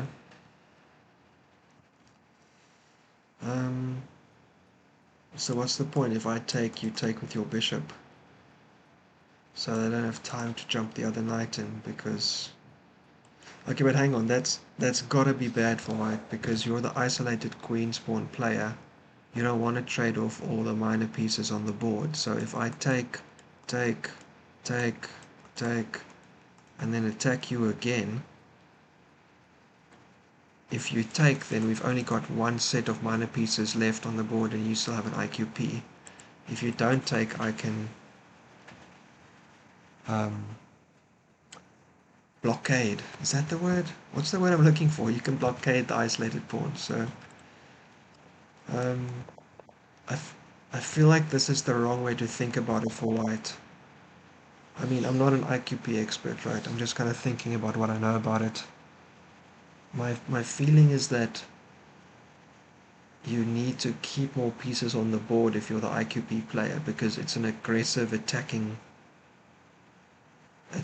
kind of principle, right? You're getting outpost squares where you can place your pieces to be more aggressive because you're playing against black, which has got this kind of small center, small like double mini fianchettoed situation with their bishops. They're a lot more passive, they have less space. So you also don't want to trade off all the pieces because then black has no problems. So they only have like 2 pieces left to place on squares, so they definitely have enough squares, right? If you don't trade anything here, then black still has to figure out what to do with this knight. This bishop seems to be sitting in the middle of nowhere. This queen can't go anywhere, so I feel like white has made a bit of a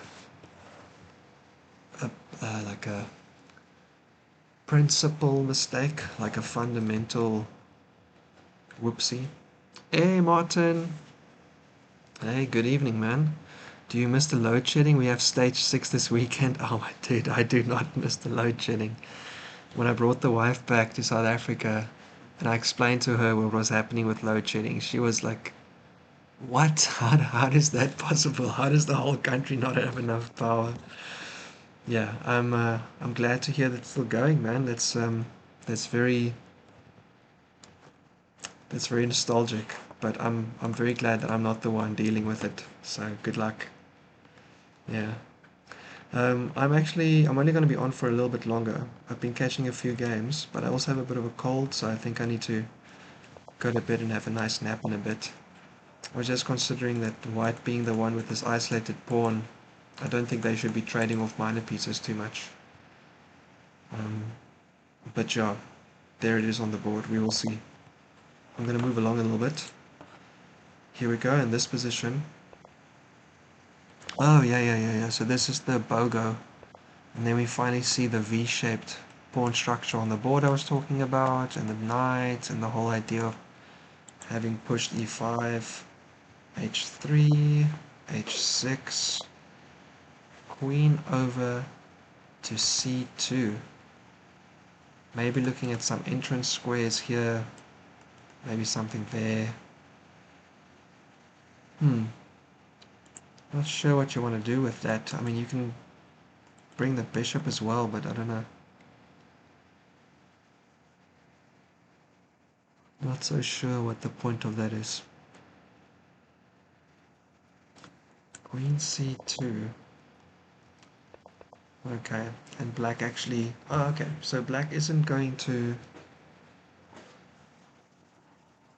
open up the bishop by moving to another diagonal. They're actually just going to crack open the c-file.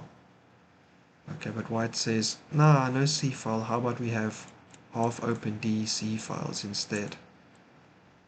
I mean, you have to take. There's no in between here. You just forked your own pieces if you don't, so gonna have to take. And then your light square bishop is open again, which is very important, right? That's what you were hoping to do. The other thing which is nice about this is that you can put your light square bishop on e4 now, get it tempoed by hitting the queen, and then either trade it for the light square bishop if you have to, or if it goes there you can double their pawns, or you can just drop it back and just keep this diagonal. If you decide you don't want to have the king side diagonal, you can see which one you want to hit. So we'll see. Go to drunk, you're asleep. Go to drunk, indeed, you are asleep. Who's the one drinking now? Alright, and queen comes back to the d file, hitting the weak square. Pretty sure... Yeah, pretty sure I want to put my queen over here, defending that. And then maybe I'll switch my other rook over to the c file. Because you can even open up here still. But I think the queen needs to get off the back rank now. Pretty sure that's necessary. Get over the back rank. Get off the back rank. Yeah. I'm not exactly sure what the c2 move was about.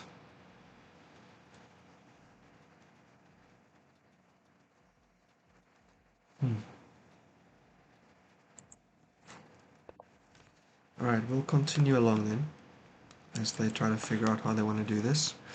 Here is oOoSHONUFFoOo versus ScotchWhisky, which was the Rafael Dutch.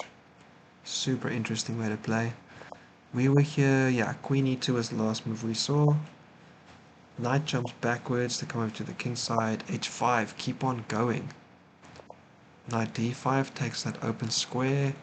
Probably want to make sure this doesn't get hit. You lose your light square bishop. So yeah, g3 makes perfect sense. And black decides they don't want to lose their dark square bishop. They just pull it back. Oh, and white says, all good, man. How about I just push my pawn all the way down to h6? Wow, interesting. Okay, so if you don't take and white takes, then they're going to move this knight and they're going to take your h-pawn. If you do this, then I think, yeah, I think someone else just said it in the online chat as well. This g5 square is really where most of the action looks like it's going to happen. I think you probably want to castle and then just get off this dark diagonal. And maybe you want to get your queen over here so you can jump some pieces over there as well. But you've got to see also with this you'll get a potential chance to sack here and then push. Oh, okay. So jumps the knight to e5.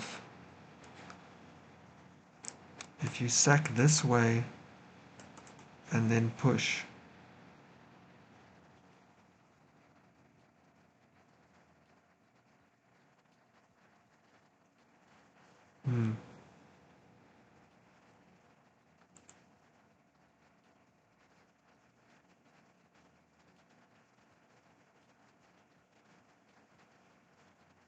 maybe you want to sack the bishop instead. So you put this knight somewhere. I have absolutely no idea where right now. Let's just put it backwards. You sack with the bishop, they take. You push. If they run here, you fork them. If they come up, you bring your queen up.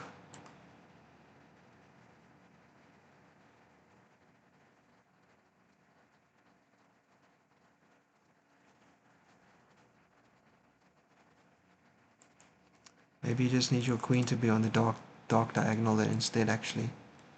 Here, so you bring this one back, but you also put your queen there somehow. And then you sack with the bishop, you push, and if they come in here, you check them.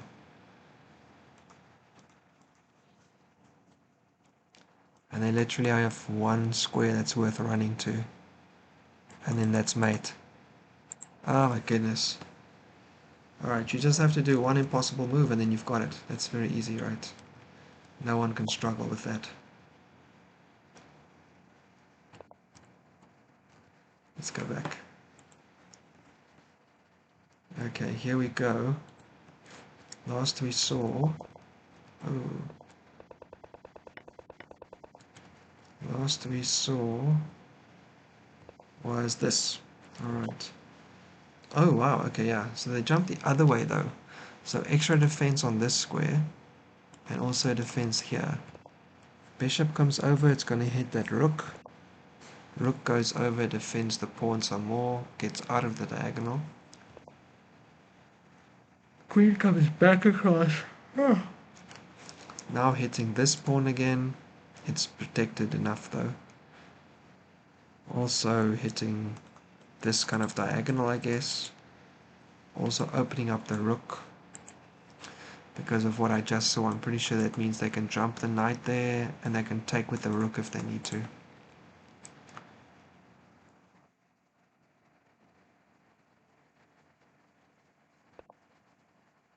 Alright, bishop comes over to hit the diagonal with the queen on it. Knight comes in, takes the knight, takes with the rook. And back over with this rook here. Okay. This is hanging. This is a thing? Do you mean like you play g3? Oh, but if you go here and I go up, then you go here and you're defending it. So how do I get you to move your knight so I can like take with check and take your rook or something? Okay, never mind. Black's not falling for that trash. Straight up. I mean, maybe this is where people feel like I become controversial. That's obviously just some trash talky trash. There's no real trash here. These people are far too strong for that. Okay, so there is the G3, but then how does that work with the knight if it jumps here, checking, and then up here? Is the point that you're going to move your rook sideways and down? Because this is a check, you have to move, right? Here, up.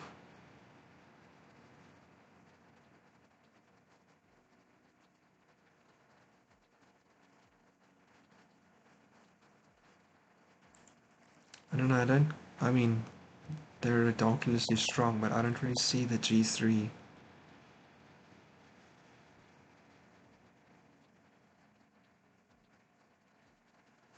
Why is this a problem? It's check, right? You have to react to it. And it's not really like where you move the king isn't even really the point. Like you can move it like over here if you really wanted to. It's obviously very silly. Maybe just over here. Because the knight can just jump the g5, hit your rook, defend the back pawn.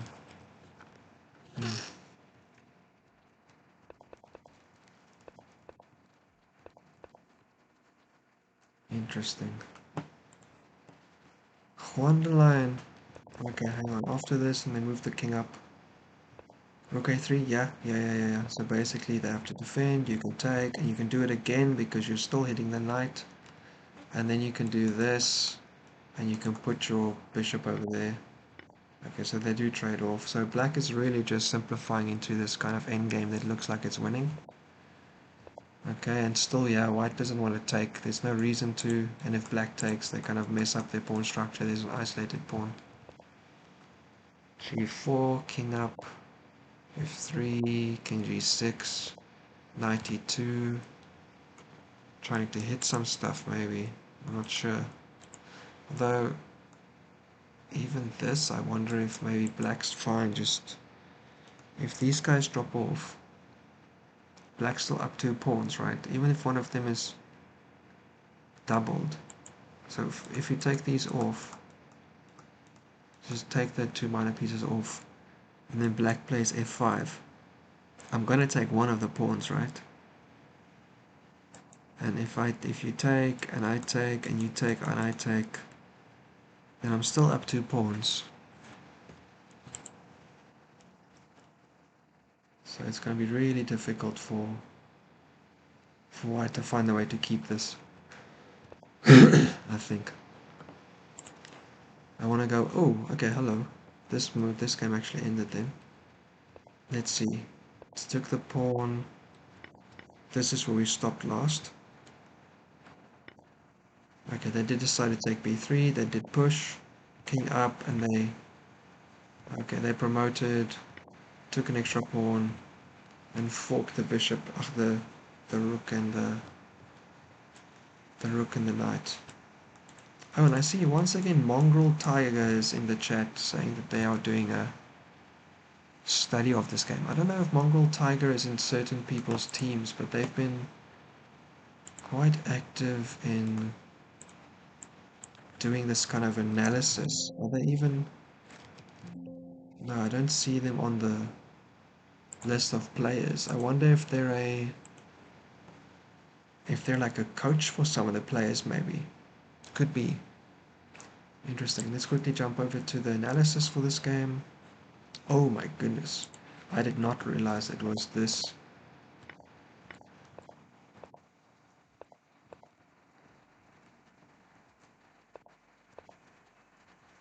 Well, that is very unfortunate, because white was crushing so many times. Whoa, my goodness.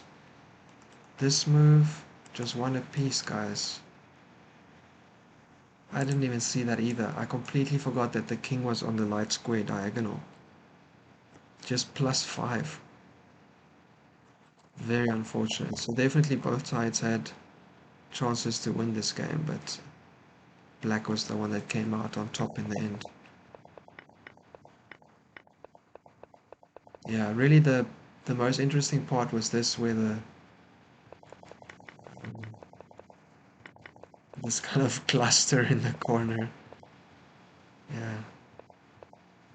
Yeah, wrong one up first. I thought that you would just attack it immediately. Yeah. I did not see c5 though. I mean, that's just clearly crushing, but I didn't see that at all. Interesting. Alright, so GG for that game. And this one, I think we will see black winning in a little bit. Over here, it's still anyone's game, and it's not a position I'm very familiar with. G3, okay, here we go. Up there, G5, rook over. Yeah, okay, so that did happen. Could it be that you're looking at playing f4 and just kind of crashing through the central pawn with your kind of pawn dominance? So push here, and if you take, I take again. And after you jump your knight, only here is the only move you got.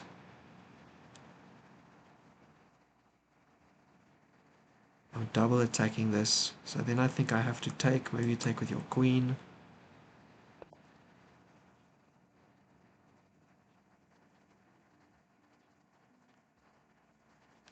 Everything's hanging.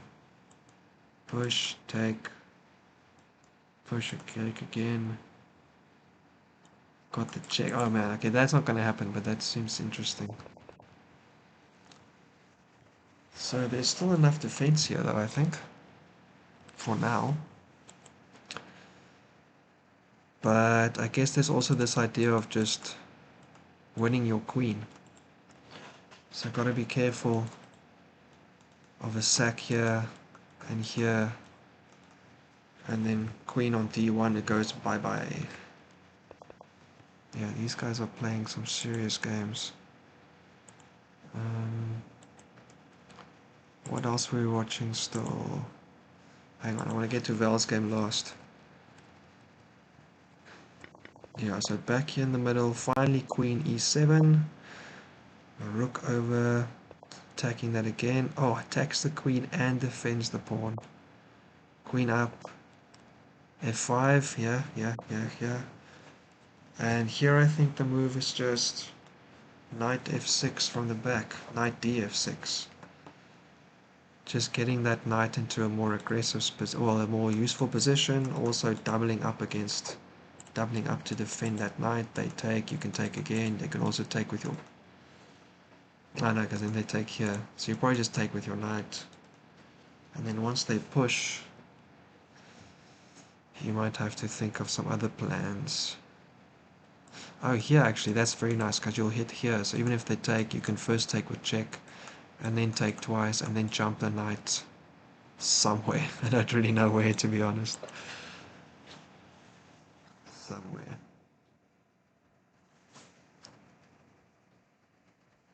Maybe there's nowhere to jump it though, to be honest. Maybe here.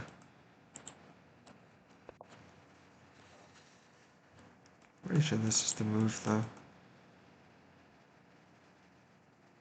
Because they take back, and you can still actually just jump with your A rook over here,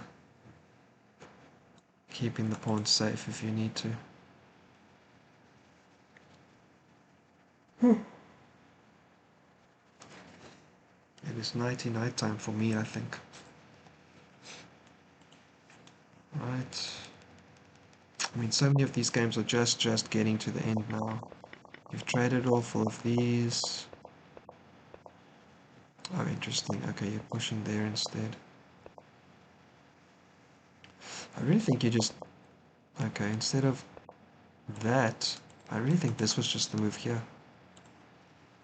Maybe just Pope is just not really keen to trade down to the 2 extra pawns in case there's something that goes wrong. Maybe that's kind of the thinking. I think h5 here is pretty good too, just hitting this pawn. Then you can go here. You can still go around and push from there if you want to. You can also check this way.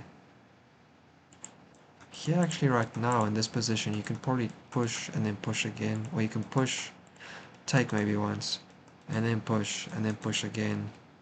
And if they didn't take with this, okay, then never mind, but if they did, then you actually can get a pawn to c3.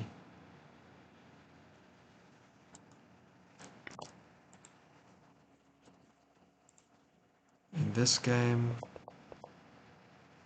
oh, I wonder if white missed it, or if I'm maybe not seeing it here, because there's that pin. Yeah, so yeah, where does the rook go after knight g5?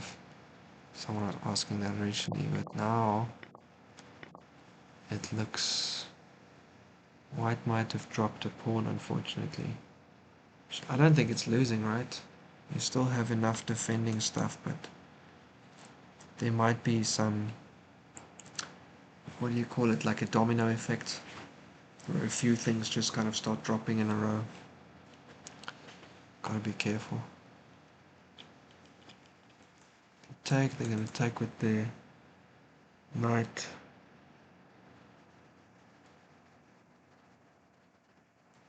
Up here. Maybe up here, I don't know. Oh wow, are they sacking their queen for this?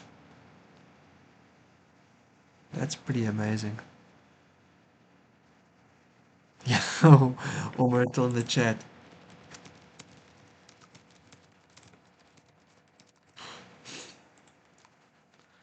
Alright. So it's 2 rooks for a queen. I like it. Very unexpected. I didn't think that they would do that, but I guess this is the only way for them to keep the kind of general equilibrium, right? Because otherwise they had to just lose a pawn. So it's these 3, and then these and these. So black is up a pawn, and they have a queen with it, versus these 2 rooks. I actually don't hate white's chances with that, to be honest. They still have this move. They still have this move if they want.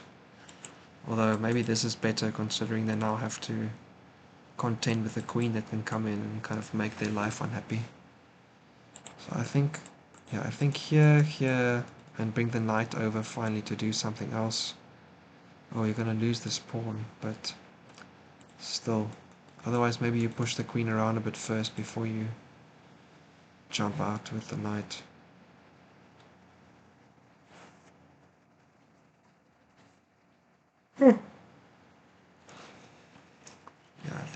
wonderful me. I think it's bedtime. Oh wow, okay. Black is doing an interesting thing. Not really what I expected. I guess what they could do here is they can jump their king forward to threaten coming in here.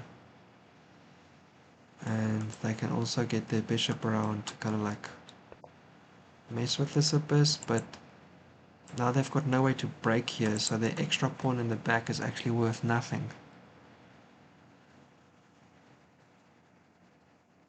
Hmm.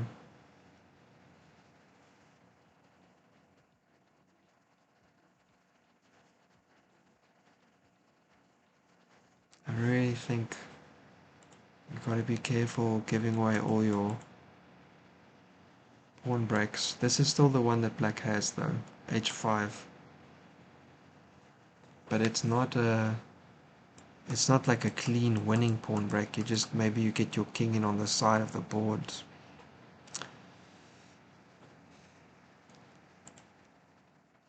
Oh my goodness.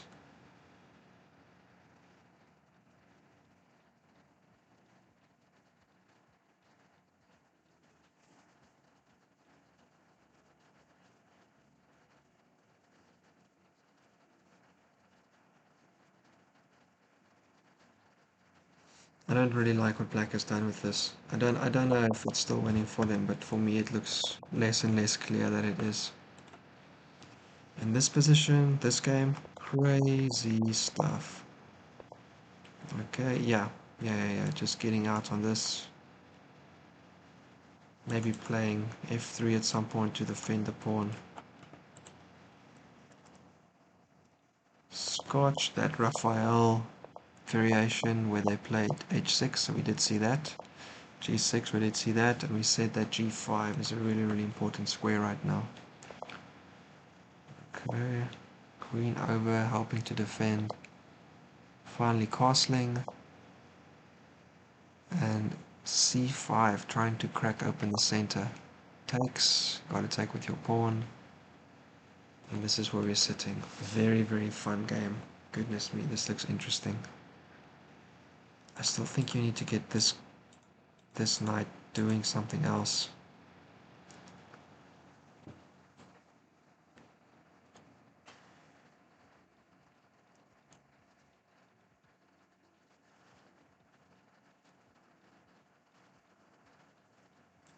You can kick their knight. They might jump it here. You have to go back and defend. They might also give you this jump, which might be a way to open some more things up. Yeah, maybe this is not too bad. I kind of like it, to be honest. And in this game, yeah, with the Nimzo jumping in, 5, knight f6, knight f1, knight f1, knight f1. I'm not clear if that's a move I'm so certain of. Trying not to trade, I guess, but now the tables have turned a bit on this game. White is the one which has now got less and less space. Black is the one with the advanced pawn structure, pieces, and space. So keeping the knight on the board, I guess, is fine, but I'm not sure. Are you trying to play f3? Is that why? Maybe that's why. They want to play f3, but they don't want to allow knight g3, so they just protect the square before they play it. Maybe that's what's going on.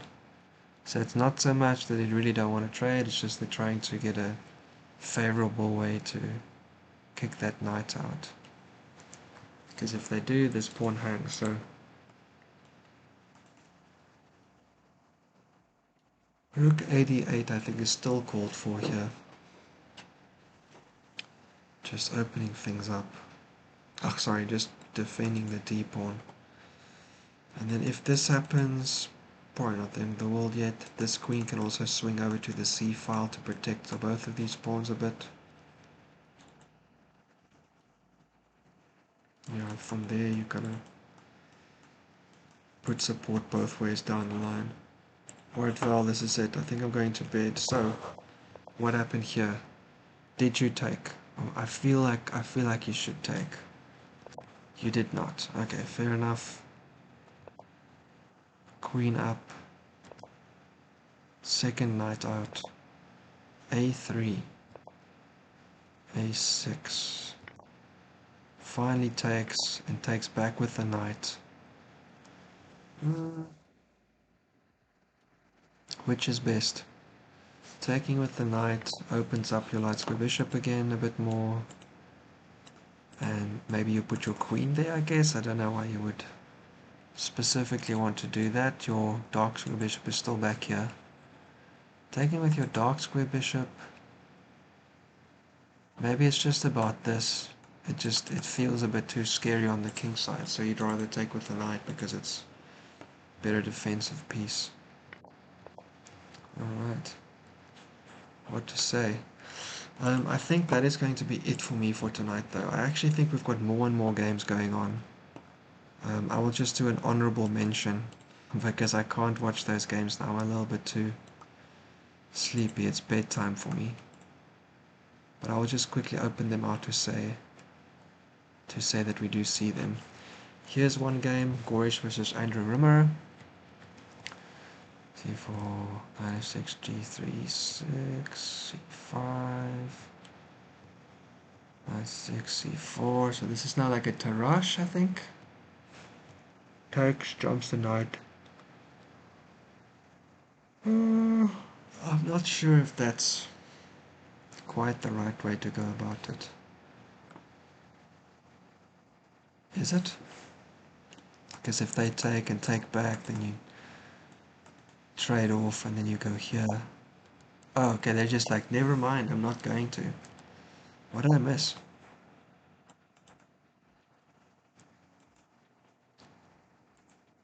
Or is it like this and then you go here and they jump back and you take this way? Doesn't feel like that's the right way to go. Knight out, takes. Okay. Interesting though.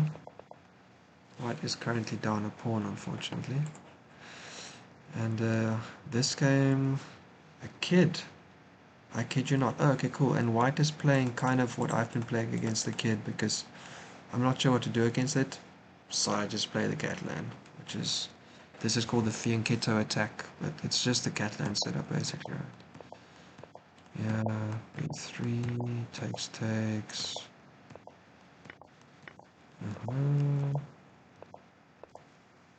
Nice. Oh, and the rook comes in, that's not nice. Okay. They're trying to swing this around to put pressure on the rook to get it out of there, I guess. So maybe for black they want to just stop that knight from being able to come here, so you have to go backwards. Not sure if it's worth it, but very interesting. Alright, but I'm gonna call it. So, Kluddiron and Rusty, this game's still got a ways to go. Very interesting, by the way. Yeah, I guess they didn't like the A-side stresses. Fair enough. I think we're not going to see the end of all of this. So let me just quickly go across here. Hi.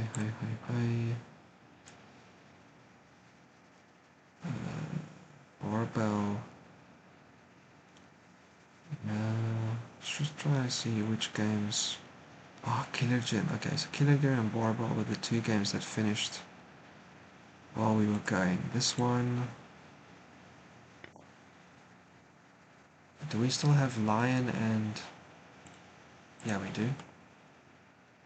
And... Killer Curse game was just absolutely crazy. That was really good. I liked it big time.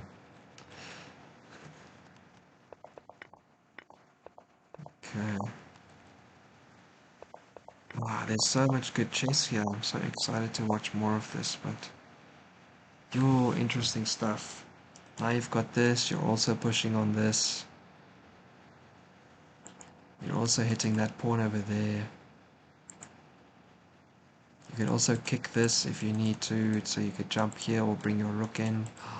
There's so much goodness here right now. Quality stuff. Alright, so all the best to these guys.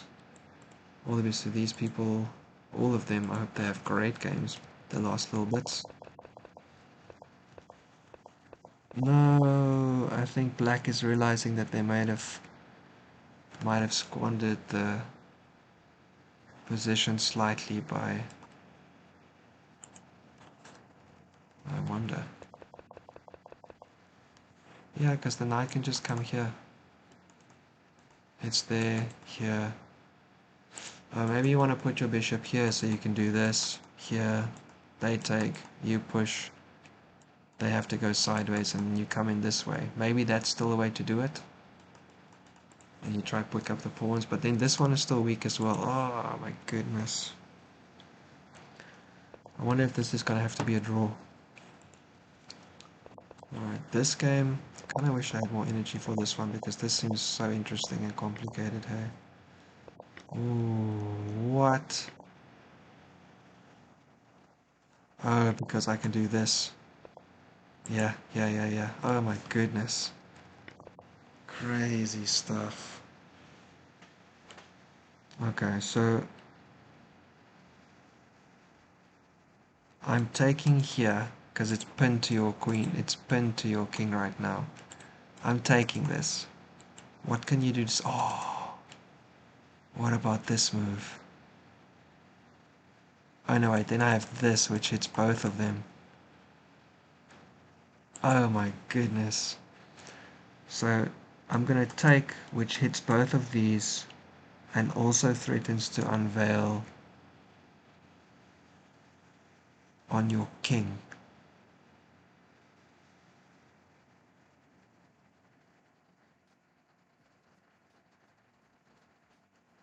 But I mean, like, if the queen moves away, what are you going to do? Take there, they move over. Maybe this is actually a way to get a draw. I wonder. Oh, I don't want to... There's too many games, I don't want to stop watching. Okay, these guys are games we aren't watching them properly, so that's okay. This one we care about. Take, knight up, hitting this, getting into these two squares, I guess. Okay, back over to defend that IQP. Good.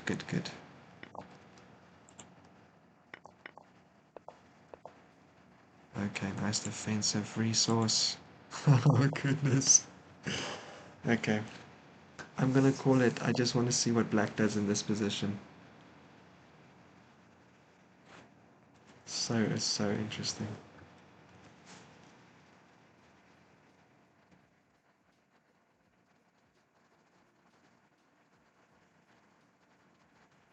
Mr. One More. What do you do with this? I guess you could trade off, right? So worst case, you just trade off this stuff. And then your bishop versus knight situation. And 5 pawns versus 4, but that's exactly what I think black just figured out. They can have an outside passer in this situation. So take here. If you go behind, I can go here and take this pawn, I guess. Take here, you go in front. Or just back. Or take here and threaten. Only other move you got is that, but I'm also hitting your queen, so you have to move your queen somewhere.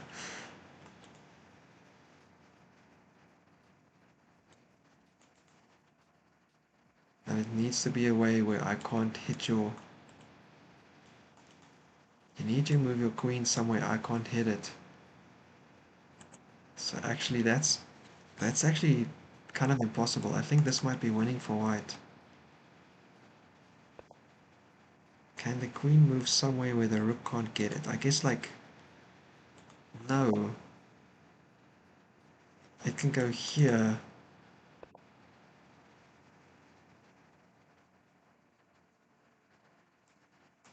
Take, you go there, I check you again. Maybe I'll take here and then I go down. Oh my goodness. Isn't this just winning then?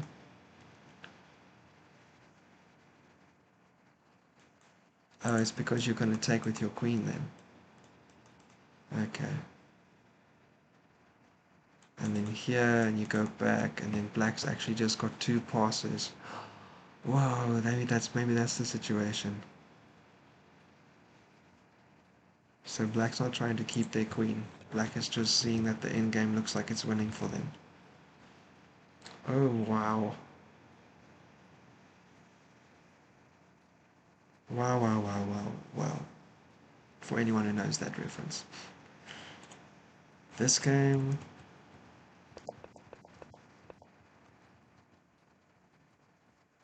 trying to zugzwang each other a bit. White can sack here to get this pawn. If it matters, and then they can threaten this one, and if this one comes they can take again. So I think for white actually I wouldn't hate that. Here you take, I take.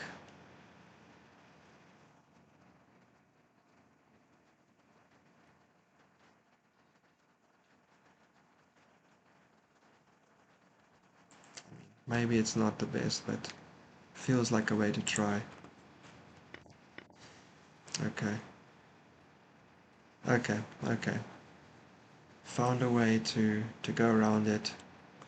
Takes an extra point off the board first and has the same threat still. And I can obviously move, but after that there'll be these 4 pawns and a bishop versus these 4 pawns and a knight. Might be able to get these 3, which is a passer versus a passer. Chess is a draw. Okay, I gotta go sleep. As much as this is super interesting, I think it's time to go to bed. I can't watch all of it. Where's Val? Let's just get Val.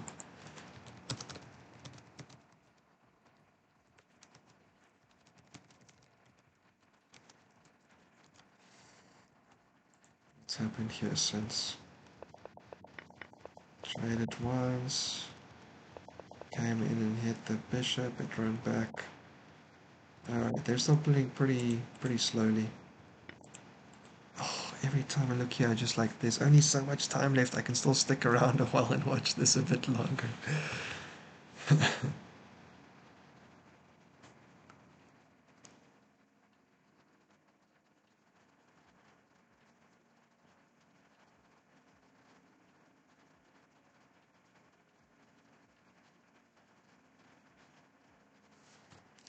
I think I was about to say that. I was gonna say I think they can do something like this. Okay, White's just like, no way in hell I'm letting you do this. Take, take, take, take. Take. Okay, and here we go. It's 4 versus 4, bishop, knight, passer for black. I don't really know what white has. More like concentrated pawns, I guess. They're all together versus all scattered. Yeah, this is an isolated pawn, but it's currently still doing great. Put that bishop out of there. Probably it's not going to go in front of its own pawn, so maybe here or there. I wonder actually if you take here, and then you just like slowly try walk in. Here, take, oh, but you can't go in there. Yeah, this knight actually with the pawns is keeping your king from coming in this side of the board. Others I would say like you could actually even sack just to make sure that the pawns can't be protected, but it doesn't work. Here, here, here. You're just not in time as well. Oh, this one. Uh-oh. Pope is the one without a lot of time now. I've got to do something, Popes. I mean, you've got moves like this, though. You can just kind of go backwards and forwards, but I guess you're trying not to draw.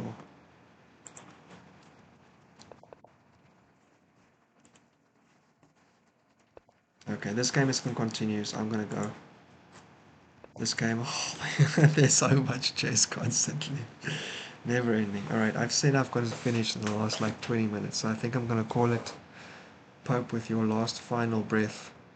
Thank you very much for all the amazing games, everyone. I'm going to be sharing the link out. Thank you for everyone that came past the channel and had a look. Past the stream and had a look. It was really fun. Very, very enjoyable. Okay, finally, it looks like black is going for it. They're going to start pushing. And then maybe they're going to take here.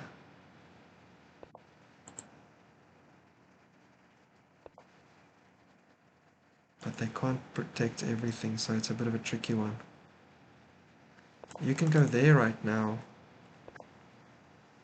Actually, that might have been an idea. Go here and then put your bishop there. Doesn't work out.